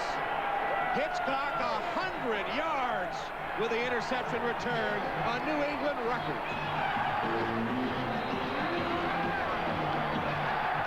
And he does it on one of the rarest of things, a very poor Dan Marino decision late to the backside. Vinatieri's extra point is good. The Dolphins were driving downfield apparently to get some points before halftime, before Hitchcock stepped up and the game changed drastically. Marino doesn't see Hitchcock, and if you're a quarterback like Dan Marino, throwing the 2nd interception for a touchdown in consecutive series must take forever for Hitchcock to cover that 100 yards.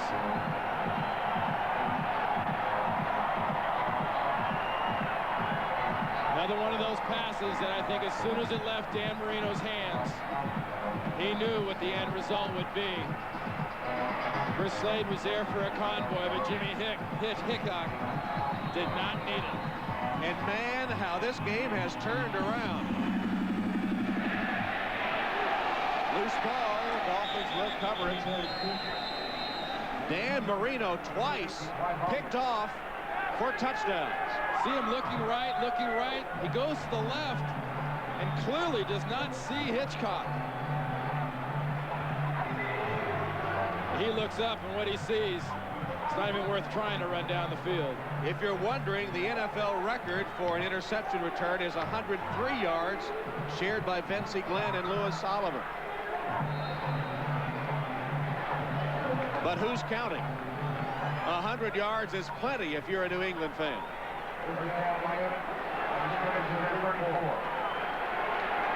Jimmy Hitchcock. Remember, this was a 3-3 game with 3 minutes remaining.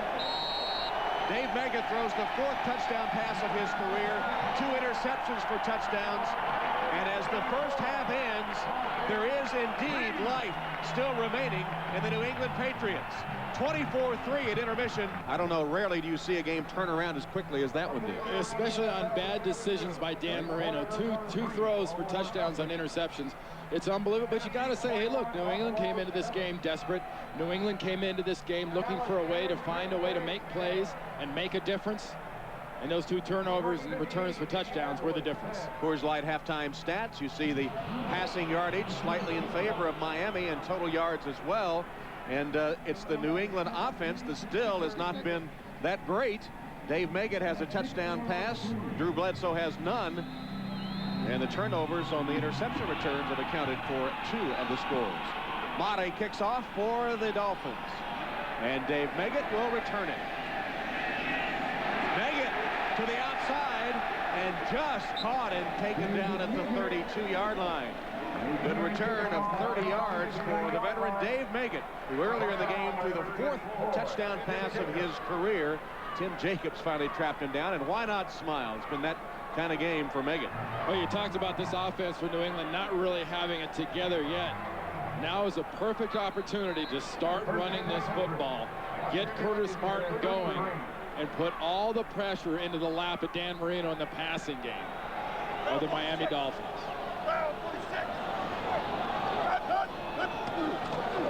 Here is the run with Curtis Martin. Looks for a block. Doesn't get much of one.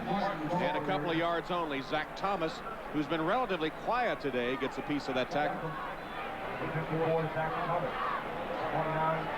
Well, you look at the scoreboard and you expect in a game where you have the Patriots and they're putting these kind of points on the board that Drew Bledsoe and this offense will be lighting things up. But it really is not the case. The offense has been extremely inconsistent. They've scored on a trick play and a couple of great interception returns. In fact, the Patriot defense has produced the most yards of anybody as Bledsoe throws that one away.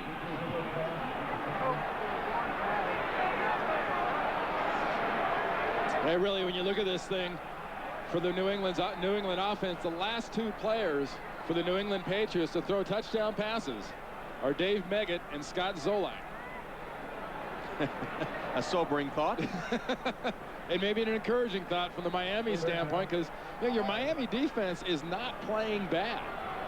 They need to keep doing this, and Jimmy Johnson knows he needs as many 3-and-outs and short possessions as possible for Drew Bledsoe in this offense. They're facing a possible one here on 3rd and 9. Out of the backfield, Sam Gash falls for the first down. Calvin Jackson had him wrapped up, but Gash kept fighting for yardage and has enough for the first. Sam Gash is a huge fan favorite here in New England because he's a guy that gives up his body, is a great lead blocker, and is a running back at the fullback position out of the backfield that can get you that extra tough yard, which he does right there. By all rights, he should have been stopped short of the first down. Curtis Martin again finds the going tough. Dwight Hollier made the tackle. We talked to Curtis yesterday, and he said, you know, expectations from the fans and from the players, too, were raised by their trip to the Super Bowl a year ago, which made this recent string where they won only 2 of 7 doubly difficult to take, but he said, we'll see how we respond today, because your competitiveness is challenged. If you're a true competitor, a true pro, we'll respond today. And while we pointed out that the offense hasn't exactly been lighting things up, the team as a whole, I think you'd have to say, has responded. Bledsoe put it right on the money to Coates. Ben Coates is back. That's his third catch, and it goes for another first down. Bledsoe drilled it right on target. Nice looking throw. A good job by Ben Coates of concentrating on the end of that football, because he knows he's got Calvin Jackson coming from the safety spot, and he's got Zach Thomas trying to make the final tattoo, knock the ball loose. But he never loses sight of the ball and tucks it and puts it away. That's exactly what this offense needs. Now we're seeing a little of the rhythm. Martin breaks free to the 24-yard line. Sam Madison, Dwight Hollier combining on the tackle. Well, when you talk about Ben Coates, you always hammer away at what a great receiver he is, but you know, Curtis Martin's rushed for a lot of yards over the years, partially because he gets some pretty effective blocking from his tight end, Ben Coates. We talked about the rhythm, and you get the passing game going, and you get Curtis Martin starting to run like that, you start dancing. You got so much rhythm. There's Coates. How much dancing he's doing at 250. But Coates, Pro Bowl the last 3 years, leading receiver for the Patriots. Wide open, just overshooting. Coates in the end zone. Ben Coates obviously very disappointed, as is Drew Bledsoe, but you can see a bounce in the Patriots offensive players when they get this rhythm going. They get the whole thing going on, they get confidence, and when you get confidence, you're willing to take shots. Sean Wooden looked like he was expecting some help deep and got none. Yeah, Sean Wooden, safety, hands off Ben Coates to the pylon at the end zone. Unfortunately for Coates and Bledsoe, the pass, though, too long. Martin with another hole and a cutback. Curtis Martin still on his feet down to the 13-yard line. Calvin Jackson saved the tackle, and suddenly Curtis Martin, Ben Coates, and Drew Bledsoe have come alive for Pete Carroll. Not only the blocking up front, but watch the first 2 or 3 steps of Curtis Martin, how it sets up the inside of this run. The defense reacts. He gets a great backside seal by Todd Rucci, and then you start seeing a little bit of the taste of what has made Curtis Martin such a great threat as a 1,000+ yard rusher. Great instincts, great explosion. 4 carries. He's averaging over 6 yards a carry here in the third quarter. Bledsoe, under pressure, throws it away. Mike Chilinsky drilled Bledsoe to the turf. And the pass in the vicinity, anyway, of Troy Brown. Well, watch the quick pressure coming from Chilinsky from the defensive end spot. Actually, it's Anderson, number 70. Doesn't really get breathed on.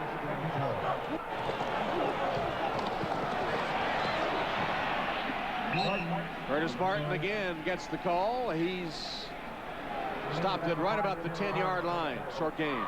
And they're going right at Mike Chilinsky, number 70, right at that side of the ball with this running game. That's where they're getting the good backside closeout blocks, not only from Zephros Moss, the right tackle, but Rucci, the right guard. Third down now and 8 for Bledsoe. Still looking for a touchdown pass. It's been a long drought. For the end zone. No good. No good. Brown was out of bounds.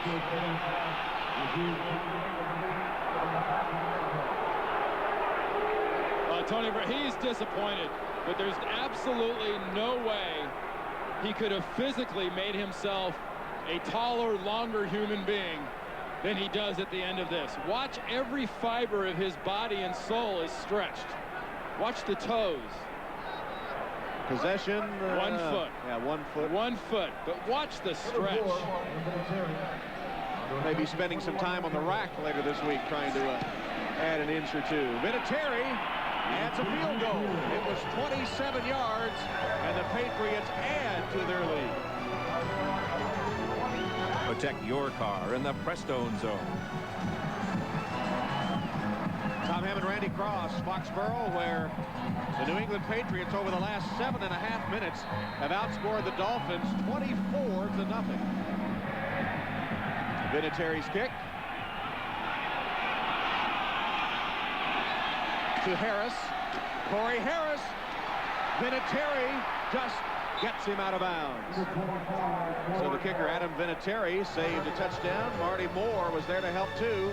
Dolphins ball while we were away. Richmond Webb, the starting left tackle of the Dolphins, getting some attention. We're told he has a left knee injury and his return is questionable. Mike Sheldon replacing him for the moment as Marino hits O.J. McDuffie for a first down to the Patriot 39-yard line. Chris Slade, a 13-yard gain.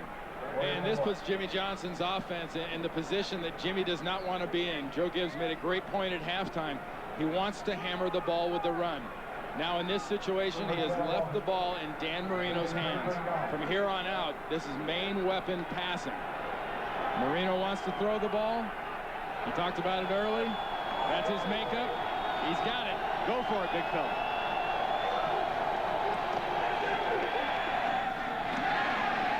Short completion. Ed Perry driven back by Todd Collins after he made the catch. Might have lost a yard.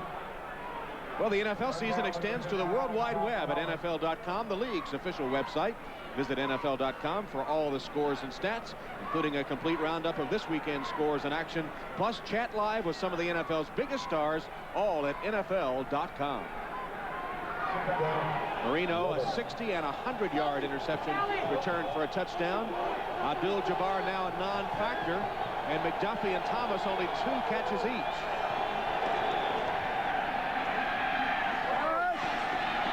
McDuffie made a catch in traffic there. Ty Law had pretty good coverage, and McDuffie just made a nice catch. And that was a Dan Marino pass. That is the chemistry between Dan Marino and O.J. McDuffie. McDuffie knowing Ty Law is tight, but Dan said the ball's coming. I got to assume it's coming, and he's going to put it where I can get it. Is exactly what he does to his receiver out of Penn State. McDuffie and Troy Drayton, oddly enough, were wide receiver teammates at Penn State. Drayton now weighs 265 and is a tight end. Marino and a man wide open, McDuffie, and I think he dropped the ball. Let's see. Yes, incomplete. Oh, that play there. You know, how often have you heard lately, you know, receivers wanting to catch the ball with their hands and wanting it in their hands, but the ball gets there so fast on McDuffie, he lets it get into his body. And once it gets into his body, it gets away from him. Right. See the scores. Chicago still shutting out Tampa Bay, and could be a big day for Bill Parcells and the New York Jets if things remain as they are now. The Jets would be in sole possession of first place in the AFC East. Marino hopes to change all that. He still has time, and he has a receiver. Lamar Thomas stopped just short of the touchdown by Ted Johnson. Willie Clay, and then Ted Johnson, and Thomas almost got into the end zone. Well, how often do we say something like, hey, Tom, only 2 throws between McDuffie and Lamar Thomas. They haven't done much. Bang, bang. Big one to McDuffie. A big throw and a great effort by Lamar Thomas. The ball is in the hands of Dan Marino in this passing game, and they're doing it in his style. 1-yard line, first and goal. Abdul-Jabbar, touchdown. On the carry for the touchdown.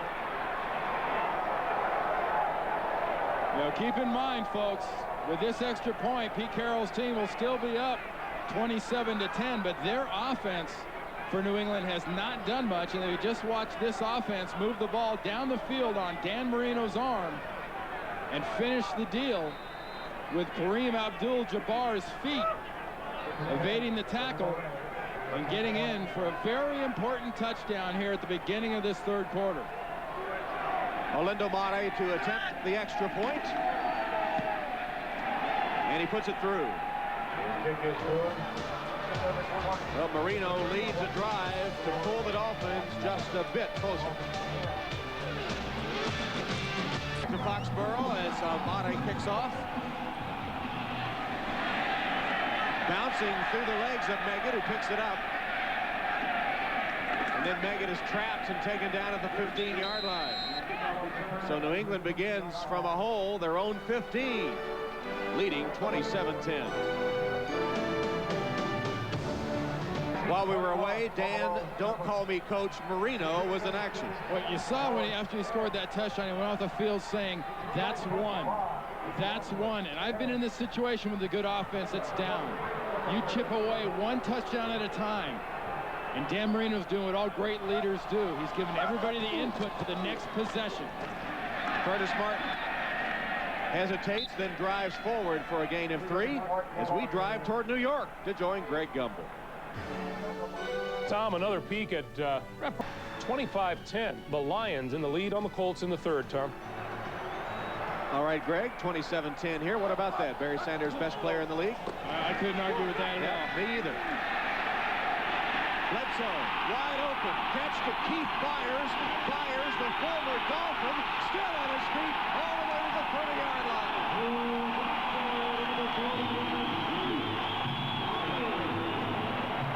And Byers says, "Jimmy, take that." We saw earlier a defensive breakdown where Ben Coates was overthrown. Here we see another defensive breakdown. Byers crossing the screen down to the left is not picked up. It's a defensive bust. Sean Wooden barely can hog tie and drag the big guy down. It went for 51 yards. Now Curtis Martin will lose a yard, hit by Anthony Harris.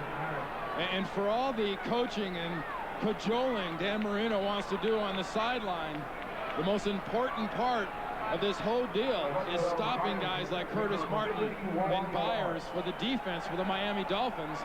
And on those plays, you have not seen this defense do what it needs to do, which is get the offense back, or get the offense to back the ball.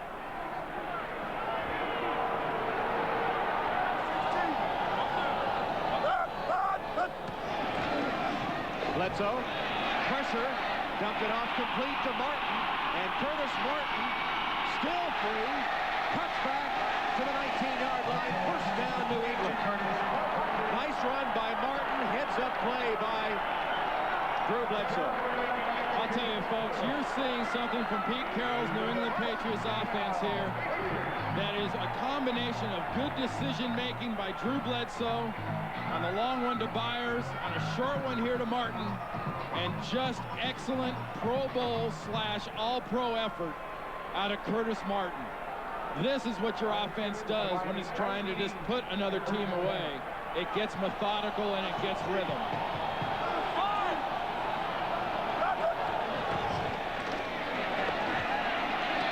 Knocked down, nearly intercepted. Big Baron Tanner almost had the pickoff. You want to see an example, Tom, of why the zone blitz is maybe not the best defense in the world for a lot of coordinators, Pete Carroll among them, and on the Miami sideline, George Hill, you're dropping a big guy into a zone, and you're saying, well, gee, you're there to take up space. And you watch the effort by Mr. Tanner here, you're obviously not there to catch footballs, because that's a bat down the whole way. That's a not attempt at a catch. Don't look at your hands, because it hits you in the elbows. Baron Tanner does take up a lot of space. 6'3", 310 pounds. Martin, very little. Daryl Gardner makes the first hit. I wish that we could have seen Baron actually intercepted. I see how far he could run at 310 pounds. He's leaving the field now. The rookie from Oklahoma, 5th-round draft choice. And judging from that trip to the sideline, not far would he have run. Well, this is a gigantic play for this Miami defense. You can live with a 3 when you've got the weapons sitting on the bench your offense has. You cannot afford a touchdown here.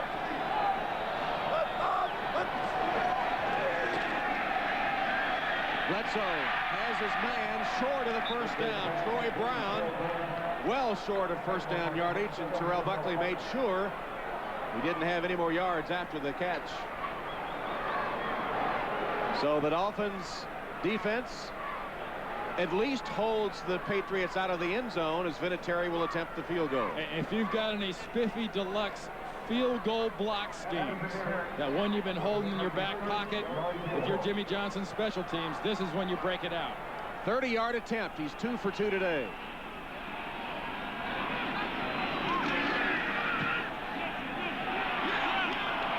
And he missed it. Who needs to block it if they're not going to make it? Miami's still alive, down 17. One tick under 3 minutes remaining. Third quarter, 27-10 New England. Miami with the ball. Last time, Dan Marino drove them downfield. Kareem Abdul-Jabbar scored a touchdown. Pass behind Abdul-Jabbar makes the recovery and gets about a 4-yard gain. Knocked down by Collins and Johnson. Well, we've talked about the adjustments some of Dan Marino's receivers have made today, and perhaps none maybe as acrobatic as that one back there. Kareem Abdul-Jabbar gets it with the left hand, the right decal, the left ear hole, and then into the hands.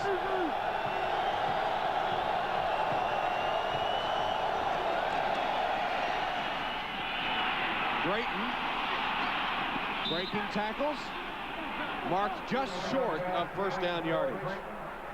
Well, last time Dan Marino and the Dolphins had the ball, they did it just like you're seeing here.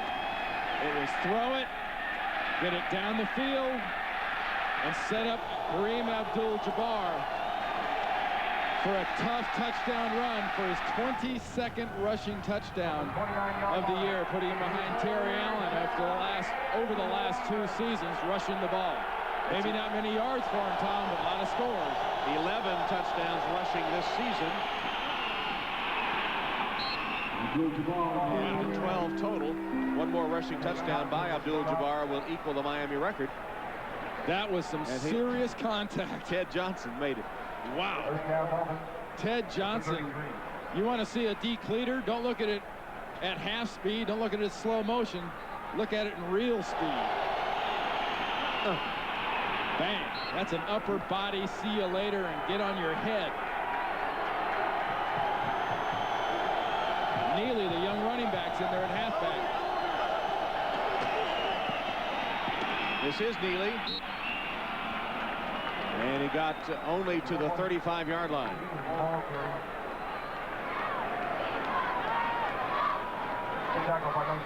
Well, join us Thanksgiving Day for more exciting NFL action. Special time, 3:30 p.m. Eastern with the NFL on NBC.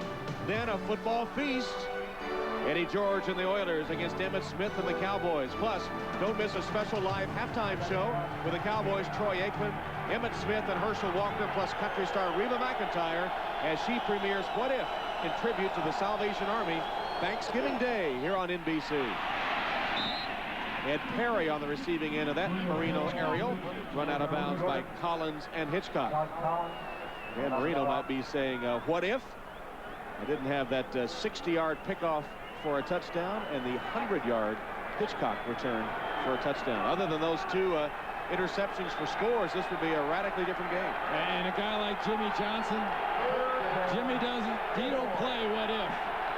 He's into reality. And the reality is right now, on 3rd and 4, you better get a first down here, and you're going to have to do it throwing. Marino pumps once. He's got a man wide open, and he overthrows him. Jordan was wide open down the sideline, and Marino overshot him. That was a touchdown. Well, that was a nice job by Jimmy Hitchcock.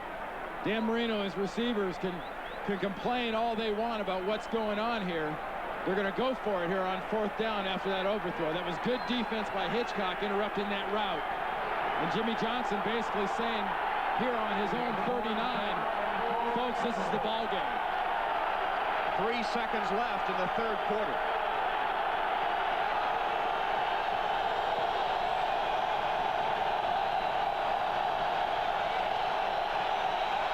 Marino has it. It's close to the first down.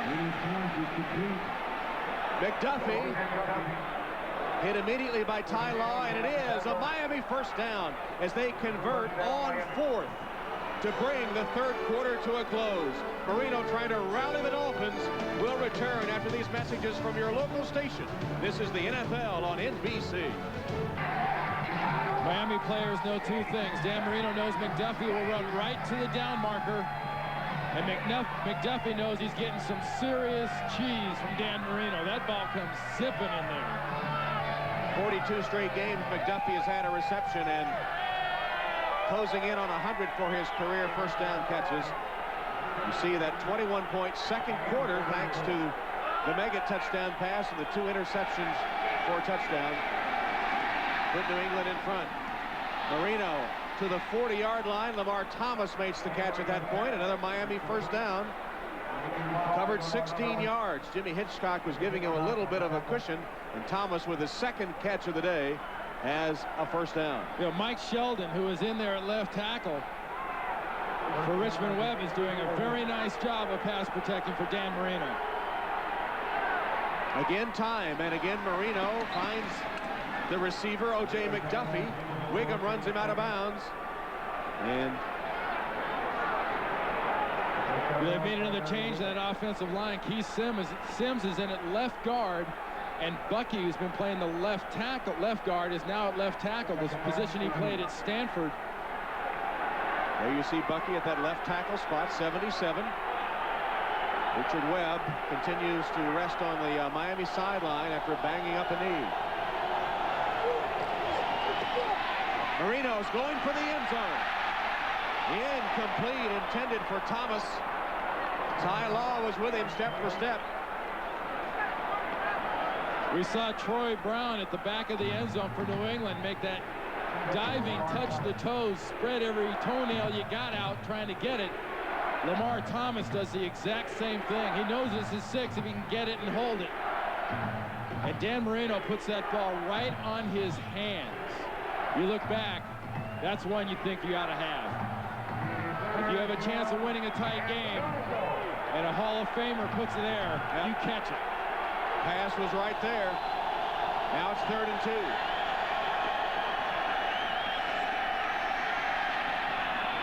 It's caught.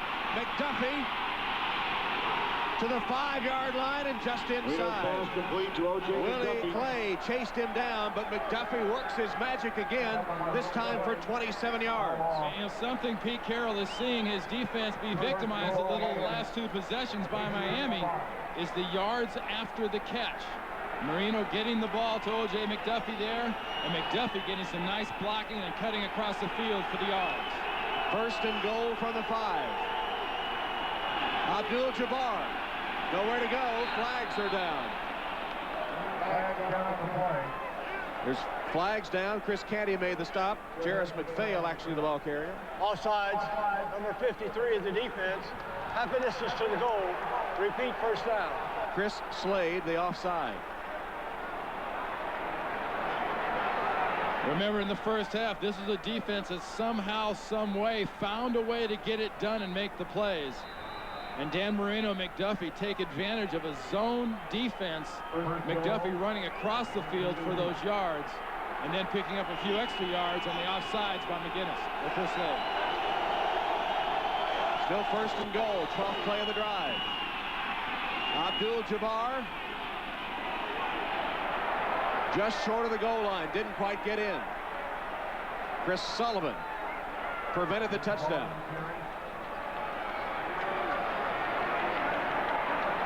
That ball is going to be about a freckle short of a touchdown. Watch Abdul-Jabbar's body language and body lean at the end. Sometimes a running back has to do his best imitation of a gopher down by the end zone and just try to crawl in underground. Behind the Potts block, Abdul-Jabbar is driven back. Henry Thomas, as Abdul-Jabbar went airborne, Thomas sent him in reverse.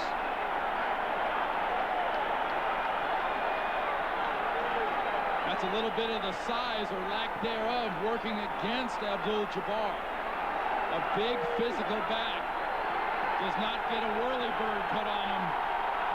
As the defense puts a whirly-bird on Abdul-Jabbar and keeps him out of the end zone. 3rd and goal. Timeout, Miami. No need to hurry for Dan Marino in this offense. This is 2 downs. You don't kick a field goal here.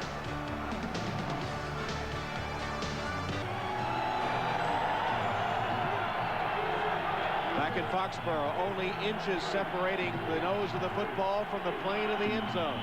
That's where the Dolphins must go to narrow the margin. Jim Kitts in the backfield now for the Dolphins. Watch the blue jerseys of the New England defense. They want to get under the white jerseys and drive them back. Abdul-Jabbar, the primary running back. Hand to him, airborne, touchdown.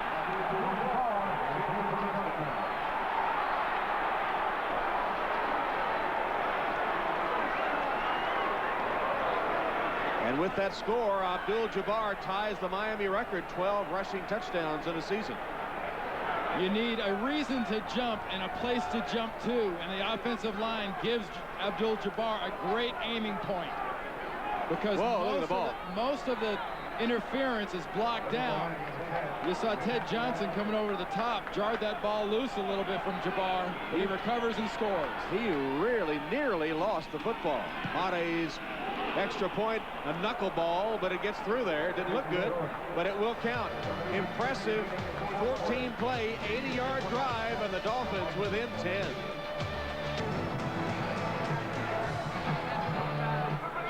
Tom Hammond, Randy Cross, Foxborough, Kareem Abdul-Jabbar with his version of the bootleg with a ball on his thigh here. And he's got it going up. You see the linebacker coming over. Johnson just knocks that thing loose. And he just does recover it.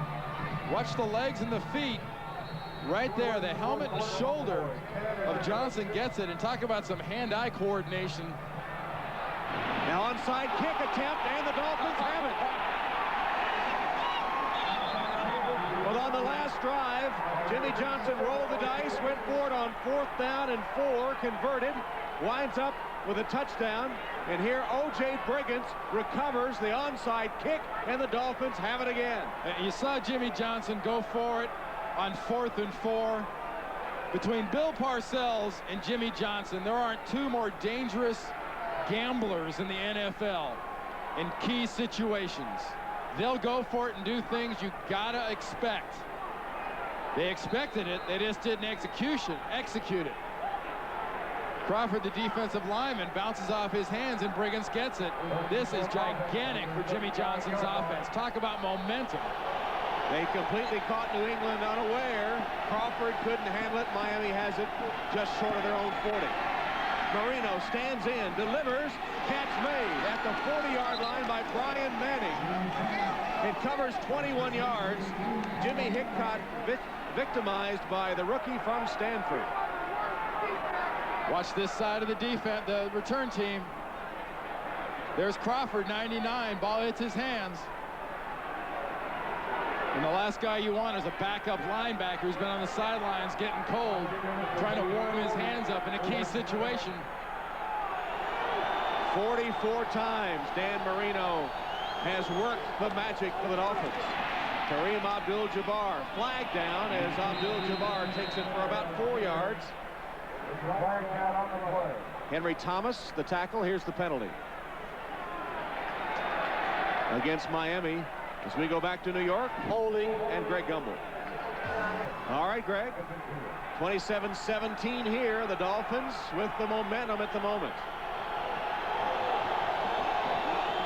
Marino's in the shotgun. He's got 3 wides, top of the screen, 1 to the bottom.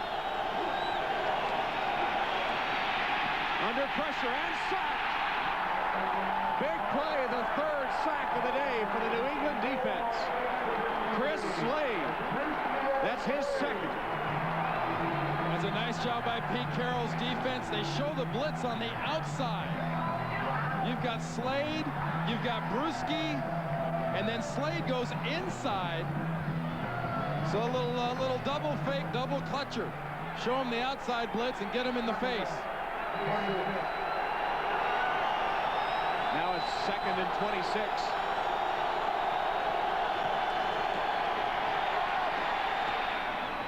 Short completion to McPhail. Jarris McPhail to midfield. It'll set up a 3rd and long.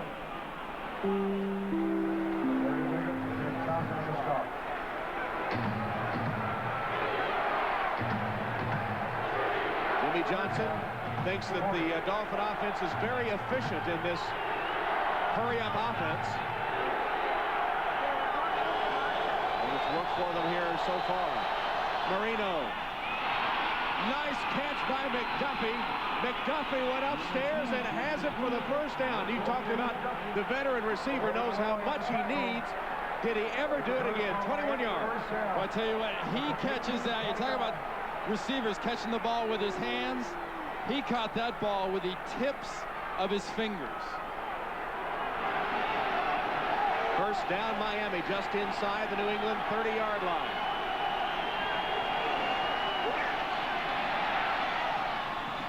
Incomplete between his two receivers. Jordan closest to it.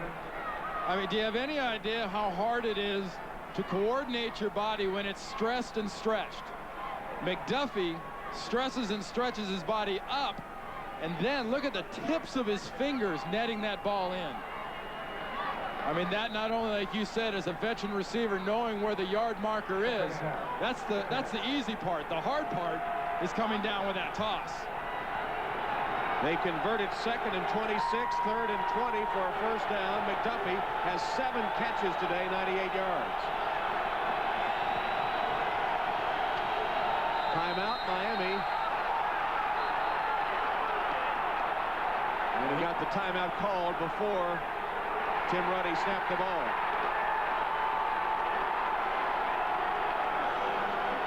New England clinging to a 10-point lead.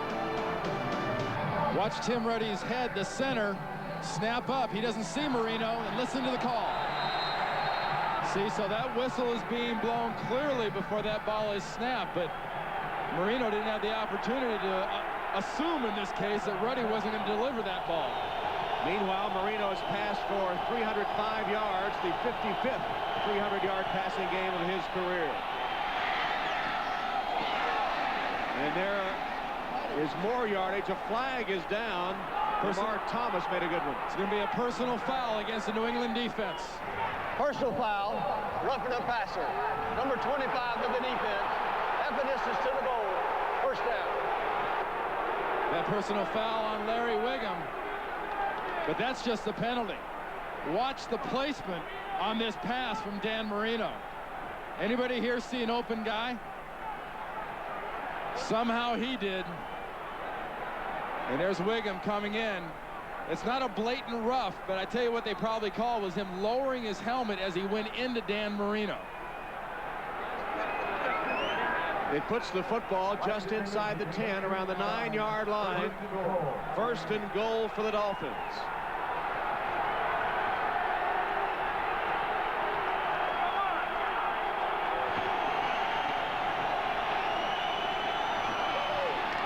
Plenty of time for Marino. He spots McDuffie at the 5. Hit immediately by Lawyer Milloy. You know, there are offenses that think it gets tougher as the field gets shorter and your area shrinks. Jimmy Johnson's quarterback, Dan Marino, seems to get more confident and has that sort of a shark's blood in the water type smell when he gets near that goal line. You know, short field? I don't know no short field. I know touchdowns. Potts and Abdul-Jabbar in the backfield as Marino changes the play.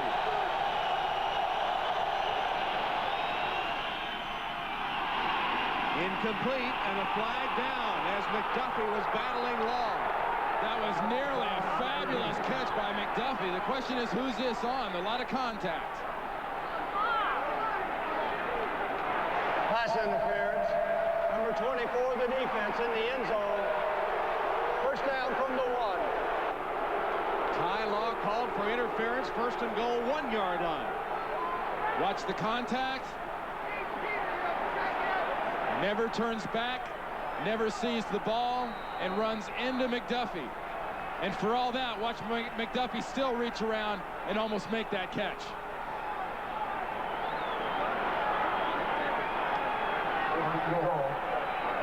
First and goal at the 1. Here's the I formation with Potts and Abdul-Jabbar. Abdul-Jabbar taken down, lost yardage. Ted Johnson was first to get there, and then Teddy Bruschi put the finish on. You know, you Tennessee Roosevelt Potts. You saw him go in motion. You assume it's a lead block. Watch Ted Johnson just run right through on a read. He studied. He knows there's an opening and there's a hole and there's no one to block Ted Johnson. Great linebacker instincts on a critical play for this defense. Now's the time. Ted Johnson and this defense needs to bow up and do something for Pete Carroll and his coaching staff. 2nd and goal from the 3. Pitch the ball. Abdul-Jabbar. Stop. Thomas and Slade. Jimmy said, all right. He says, I know. We got there throwing, and we've run 2 runs in a row, and this New England defense has dissed both of them. First Ted Johnson, and in this case, you got to give the whole defense on that side credit. All right, Dan, do it your way.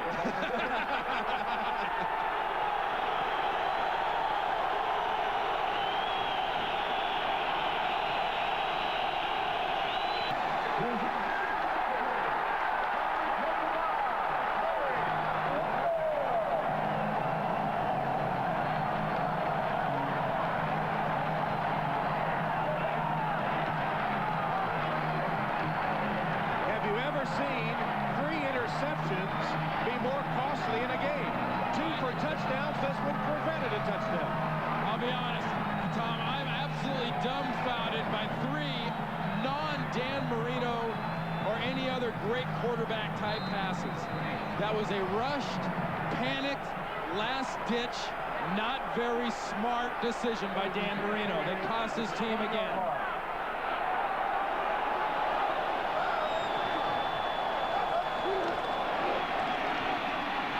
Curtis Martin turns the corner. Has nearly 10 yards. Run out of bounds by Buckley.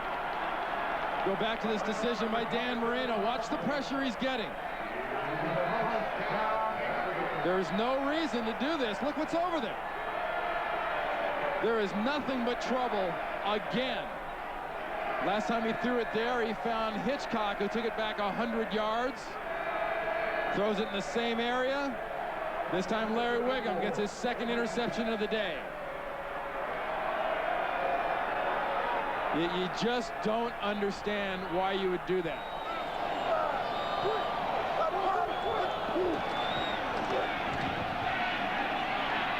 Martin trapped, taken down for a loss.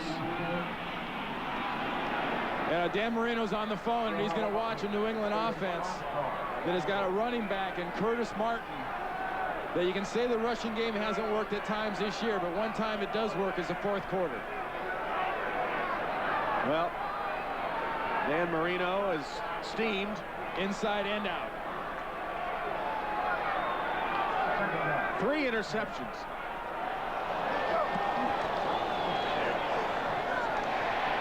Pass complete to Keith Byers. He only had 5 all season coming into today's game. Just critical mistakes by Dan Marino. Wiggum took it 60 yards. First clearly into coverage. Hitchcock went 100.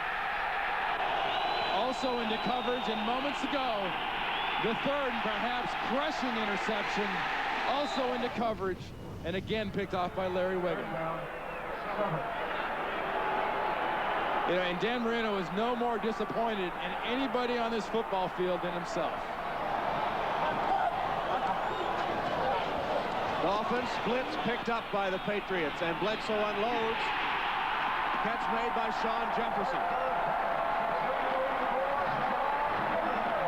26-yard gain, and Marino continues to steam as the New England Patriots keep their drive going.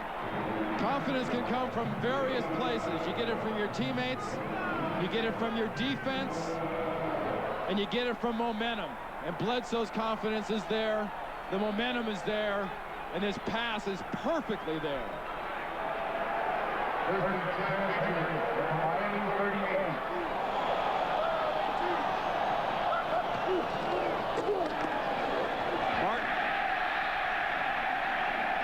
Short of the 30. Zach Thomas, the tackle. The Patriot pass defense rated 9th in the NFL coming into today's game, and thanks to some unwise Marino decisions, they have gotten 3 critical interceptions. The game has turned on those 3 pickoffs. And New England's doing something very wise here, not only getting that great pass on the next to last play, but also they're featuring that man right there, Curtis Martin, leading the NFL in 4th quarter rushing.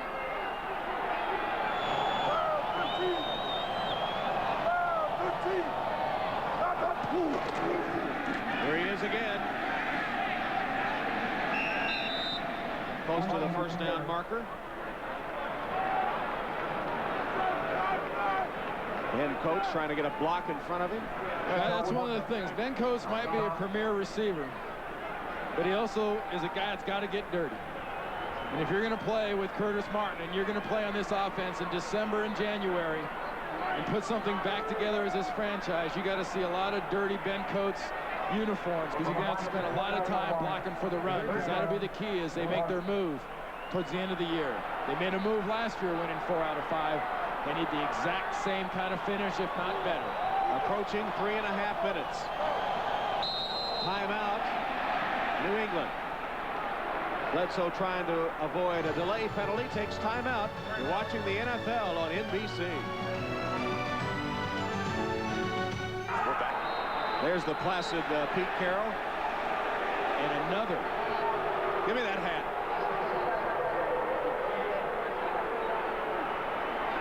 And timeout taken.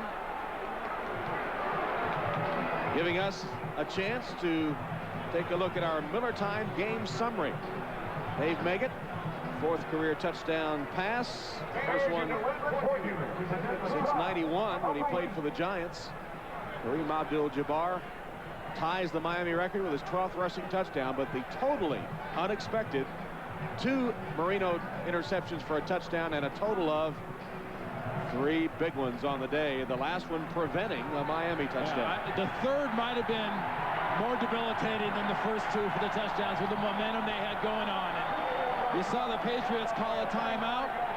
Now they're going to go for it on 4th down. I like this decision. This has got a lot more upside than that field goal. They need a yard. Let your line and offense prove it's got it. Let it have that heart and that physical nature. Martin behind the block by Gash, and I don't know if he made it. It'll be very close. The Dolphins think they stopped him, and they did. They did not get that. Sean Wooden, the strong safety, second leading tackler for the Dolphins from Notre Dame, put his helmet right in there and prevented Martin from getting the first down. Yeah, I still like the decision to go for it. Why do you go for it? You got an offensive line that can drive block. You've been running the ball in this drive well. The Miami defense, yeah, they bowed up. Yeah, they get excited. Yeah, they make a nice play with Zach Thomas at middle linebacker and everybody else on that side of the defense. But Miami and Marino got a long way to go. Marino scrambling free of trouble and throwing it in a crowd. It's incomplete. Jordan's hurt. He was the intended receiver. They had him blanketed. There again, an example of how sometimes Marino has too much confidence in his arm. But fun, it has not been the passes to the covered receivers that has hurt Dan today. It's been the passes back into coverage as sort of afterthoughts that have hurt him today.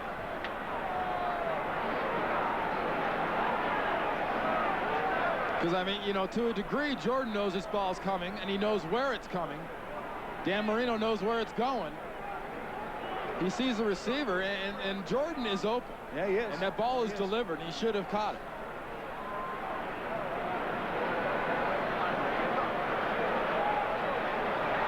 Jordan has had one of his best days. He had 12 catches coming in and only 7 last year. And he is the injured Dolphin. Has 4 catches, 63 yards. Wednesday, 20 of the world's greatest magicians together in one all-new special. Astounding illusions, incredible tricks that will dazzle and amaze you. Plus, Lance Burton's daring escape from the jaws of death. The 4th annual World's Greatest Magic, 8, 7 Central, NBC Wednesday. I guarantee you, my house, that will be on. I love My those kids Magic love shows, too. Magic. I do, too. As Jordan goes off the field, Dan Marino's trying to escape from his own jaws of death here in the 4th quarter late, once again in this career of his. Yeah, they're clamping down pretty hard right now with only 2:31 left, and the Dolphins have only 1 timeout remaining. Caught by Manning. Didn't get out of bounds, though. Has a first down at the 40. Is this guy cool enough, Dan Marino? He's got a little more than 2 minutes to go. He's down by 10 points, and there's no panic in him. Didn't look real cool over there on the sideline last time we saw him. He's back between the stripes. The cool is back. Another decision that he made when he came off his first receiver. He threw it toward McPhail, and Wiggum had a chance for another one, but couldn't get it. Timeout for the 2-minute warning. And coming up next, most of these NBC stations, game 2 of the doubleheader. Most of you will see San Diego at San Francisco. 2nd and 10 for the Dolphins. Marino complete to midfield. Manning with another catch. And as we said, most of you will see San Diego and San Francisco coming up next. Some will see Kansas City, Seattle. That'd be a good ball game. And Jacksonville, Cincinnati. But most of you see San Diego, San Francisco. Get used to this. A seagull and the fog. That's what most of you will be seeing. That and a lot of rain out there on the West Coast lately.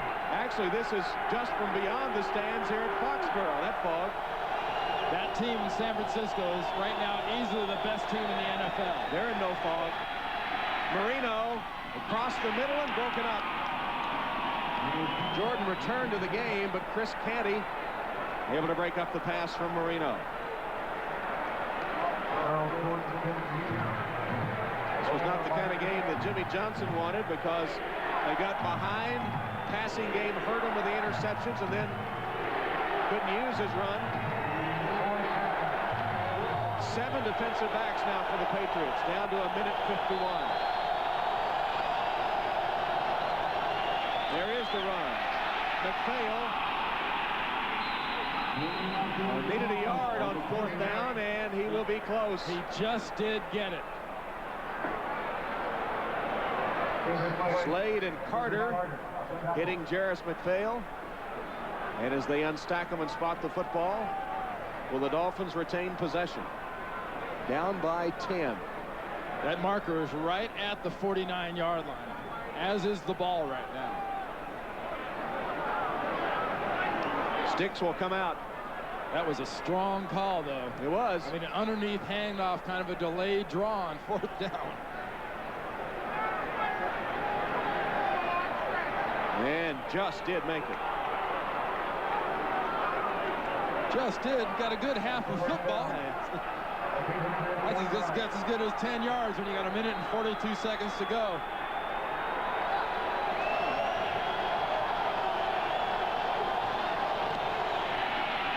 Marino steps up, short completion. McPhail broke 1 tackle, still on his feet to the 34-yard line. Tripped up by Clay and Malloy. It seems like forever that the Dolphins have been in their hurry up, but it's been their most productive offensive set today. It's helped the pace of this offense and the rhythm of the offense. Incomplete, intended for McDuffie, covered by Wiggum. And when you're in the position Dan Marino and this offense has been in, you're not going to run the ball. There's not much use for Jimmy Johnson's offense to get into a huddle. Communicate with your receivers, get on the ball, and snap it, because you need some serious points fast.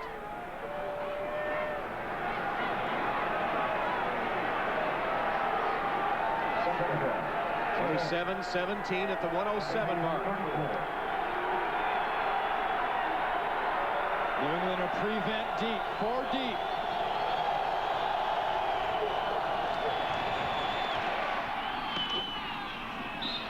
Just short of the first down is Manning. Law got him out of bounds. Clock stops at 1:03. Pete Carroll's defense is lining up a picket fence, if you will, about 15-20 yards past the line of scrimmage. Just standing up there, and the defensive backs rule is deeper than the deepest. You stay behind anybody. No one can get behind you. If they do, it's your fault. Ball at the 25. Dolphins down 10. That'll be a first down. McDuffie out of bounds by Wiggum with 59 seconds left. You know, a lot of times you criticize the defense. It looks like a prevent. You've got a 10-point lead. You're not protecting a touchdown. You're protecting 10 points. You keep everything in front of you. You make them do it. You make them eat up the clock. And you don't let anybody behind you. It's exactly what Pete Carroll has taught his defensive players.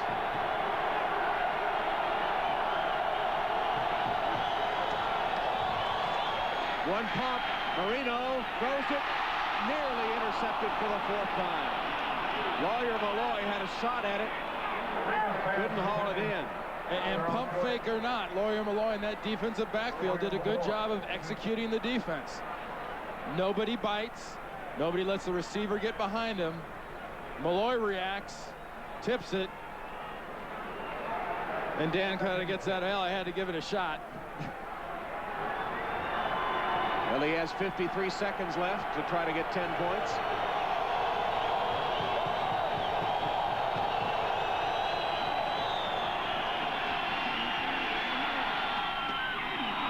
To the 5-yard line is Jordan. First and goal, Miami. Clock continues to roll. They have only one timeout left. A quick score here means the hands team, they won't see any linebackers and defensive linemen on the front line this time. Marino looking. Knocked up into the air, still alive, and finally falls incomplete. White shirts, blue shirts, everybody fighting for a piece of the football. That thing, those guys look like 5 or 6 little kids playing with a helium balloon. You know how a kid will hit it and it'll kind of go up and lazily come down. They'll hit it, it'll go back up. There's the first one, second, third, fourth. That thing didn't want to fall down. Manning made initial contact, had a chance to catch it for the touchdown. Marino now has attempted 56 passes, hitting 37, 385 yards.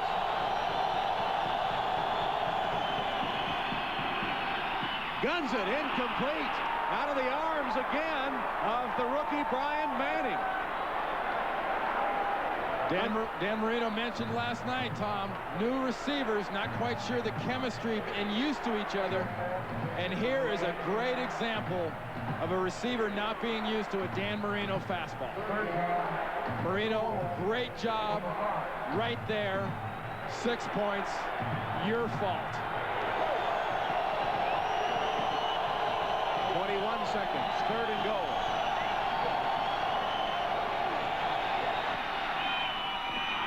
Stopped short of the touchdown. Lamar Thomas at the 1-yard line. Dolphins say timeout, only 13 seconds left. Lawyer Milloy prevented the touchdown with a big hit. The second big play by Lawyer Milloy. First one, he didn't let a receiver behind him, and he tipped that one. He keeps the receiver in front of him, closes from the safety position, and you want to talk about an attitude right at the goal line. You know, I mentioned earlier this team had to show the heart. This team had to show a lot of things today. This defense has got enough heart with the plays it's made today for 2 football teams.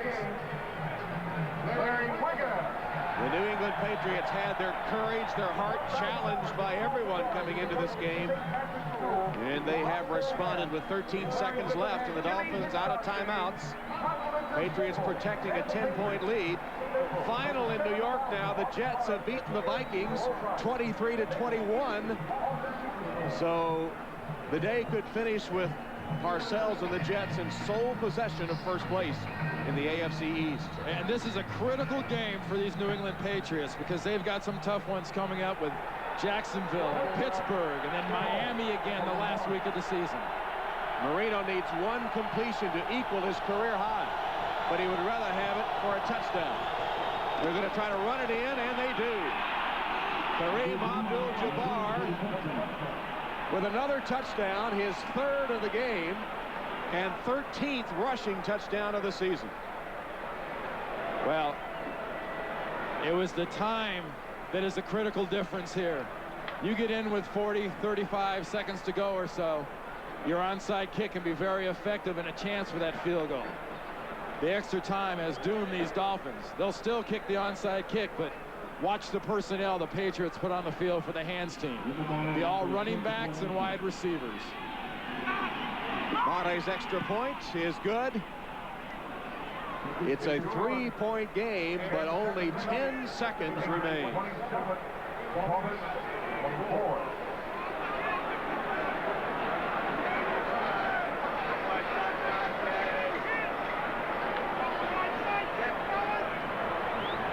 Coming into play today, Marino and the Dolphins were tied with the Jets for first place, with the Patriots a game back. The record of the remaining opponents, New England has the toughest schedule, Miami the easiest. It could come down very easily to that last game of the season, New England at Miami, but the Jets, the wild card in this thing, they're going to come out of today's play, apparently, if the Patriots can hold on, in first place in the AFC East. And with the Jets' record in the division, the Jets need to finish ahead. They have to avoid any kind of tiebreaker procedure. Buffalo, by the way, is losing, and they'll be out of it. This assumes a Buffalo loss, and it assumes a New England victory. So 10 seconds away from this becoming official. And next up for the New England Patriots is Indianapolis right here. You saw that 1-11 record for Pete Carroll's next opponent.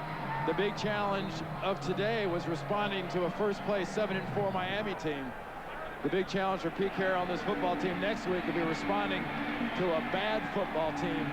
Everybody will say we ought to kill these guys. Well, it's a classic trap. They were glad to return home, too, after those 3 straight road losses. Look at this onside.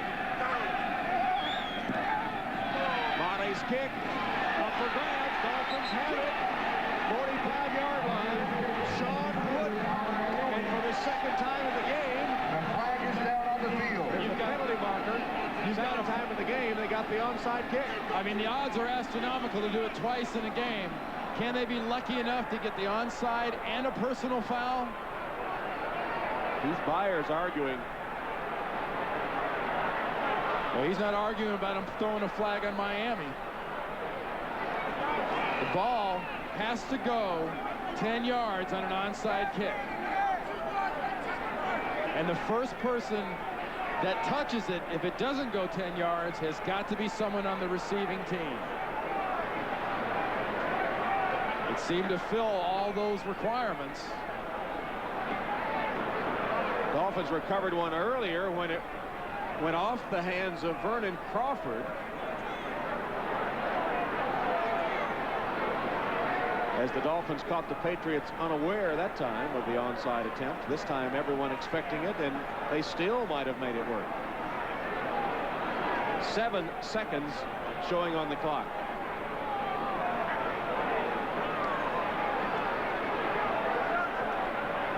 Three-point game, 7 seconds left.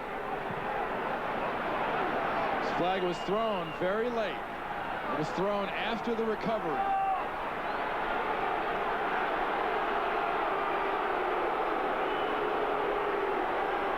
The critical question is, if there's any kind of a personal foul against New England where the ball goes the other way, it's gigantic when it comes down to just the range of throwing the ball.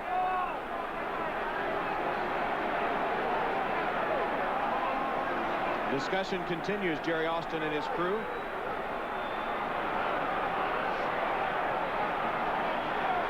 Remember the range of an Olindo Mare here in a three-point game. Not very good range. And any way it goes, with or without a penalty, a quick We have 2 fouls on the play. The ball is touched by the kicking team less than 10 yards. That's illegal touching on the kicking team. We have a personal foul, unnecessary roughness. Number 41 of the receiving team, and he is ejected. We will re-kick the ball.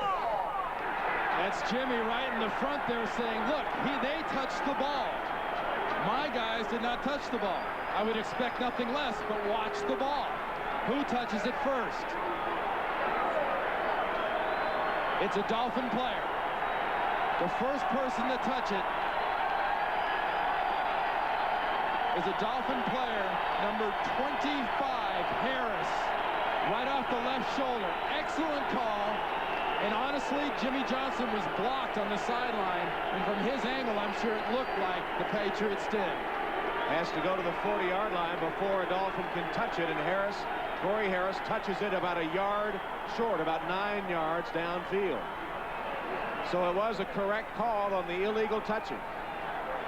And as much as we, at times in this business, complain about conferencing of officials, a great job. That's right. Get it right. Jerry Austin and his staff getting together and getting the exact call, who had the best angle, and what exactly was the situation. Jimmy Johnson won't agree with it, but it was an excellent call by the officials.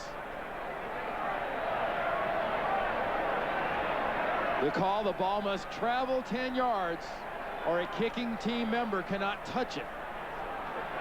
Corey Harris, 25, on about the 41-yard line, 39-yard line rather, touches the ball. Don't forget, second half of the doubleheader still to come. Most of you will see San Diego at San Francisco. Others will see the Chiefs and the Seahawks, or the Jaguars and the Bengals. Game 2 coming up next. They have put 3 seconds back on the clock, 10 seconds. Jimmy Johnson still down a field goal. New York Jets have already won. And there's 2 ways of doing this with Jimmy Johnson's kicker. You either bounce it up high like he did, or you do the bounce, bounce, pop, where it comes down by the sideline. I would look for the bounce, bounce, pop. So Keith Byers, who was arguing vehemently, you saw in the picture with Jerry Austin, called for a personal foul and ejected from the game. And they'll re-kick with the 2 fouls, 1 on each side.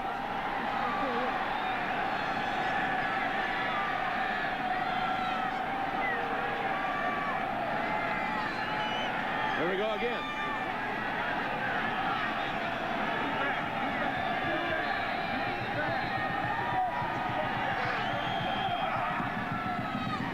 This one does not bounce. It's up for grabs, and I think the Dolphins have it again. The third time.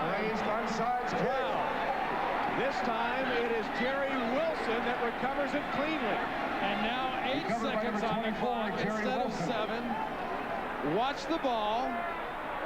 Remember, the ball was touched on the 39 before. Olindo Mare does an excellent job of dropping it right in there.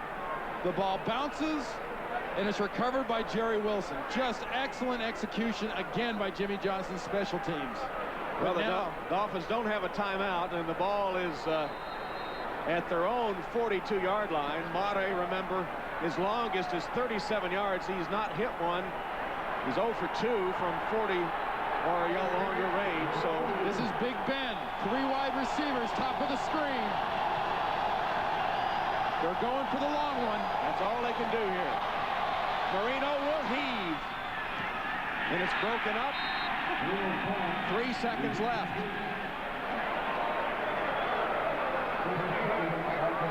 Lamar Thomas, the intended receiver.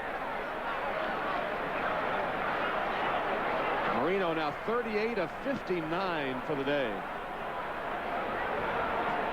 389 yards, but the 3 interceptions. And we talk about the Big Ben and the defensive backs being responsible. The 3 wides, look at the defensive backs and where they are. They won't let anyone behind them, and the job's to knock it down if it gets near them. Don't let it pop in the air. Coming our way. It's up for grabs, and it's knocked down. Canty and Malloy there to knock it down. And the New England Patriots, challenged by their fans and the media to respond with courage and heart, win 27-24, but it was a very near thing over Jimmy Johnson's Dolphins. The interceptions were the difference. Coming up next, Game 2 of our NFL and NBC doubleheader. For Randy Cross, this is Tom Hammond saying so long. You've been watching the NFL on NBC Network. Second quarter in New England, Marino drops back and fires just 6 yards beyond the line of scrimmage, 61 miles per hour. Now in the closing seconds, a 17-yard out. He guns it just 51 miles per hour. Not only does Marino lose pace with distance, he's losing deep effectiveness with age. Leaving out Marino's injury-truncated 1993 season, here are his numbers throwing more than 30 yards beyond the line of scrimmage. At the bottom in 92, Marino attempted 34 bombs, completed 14. That's 41%. 21% of his deep attempts went for touchdowns. But since the leg injury, Marino's rate of completions and touchdowns on deep attempts has regressed to this year's virtually harmless numbers. But speed isn't everything, and completions require receivers who will actually make the catches. Perhaps the best way to measure arm strength is brute distance. Cordell Stewart's miracle bomb in college traveled 63 yards in the air. Doug Flutie's went 64. Sunday, Marino cranked it up for a Hail Mary. All told, the ball went 44 yards and died.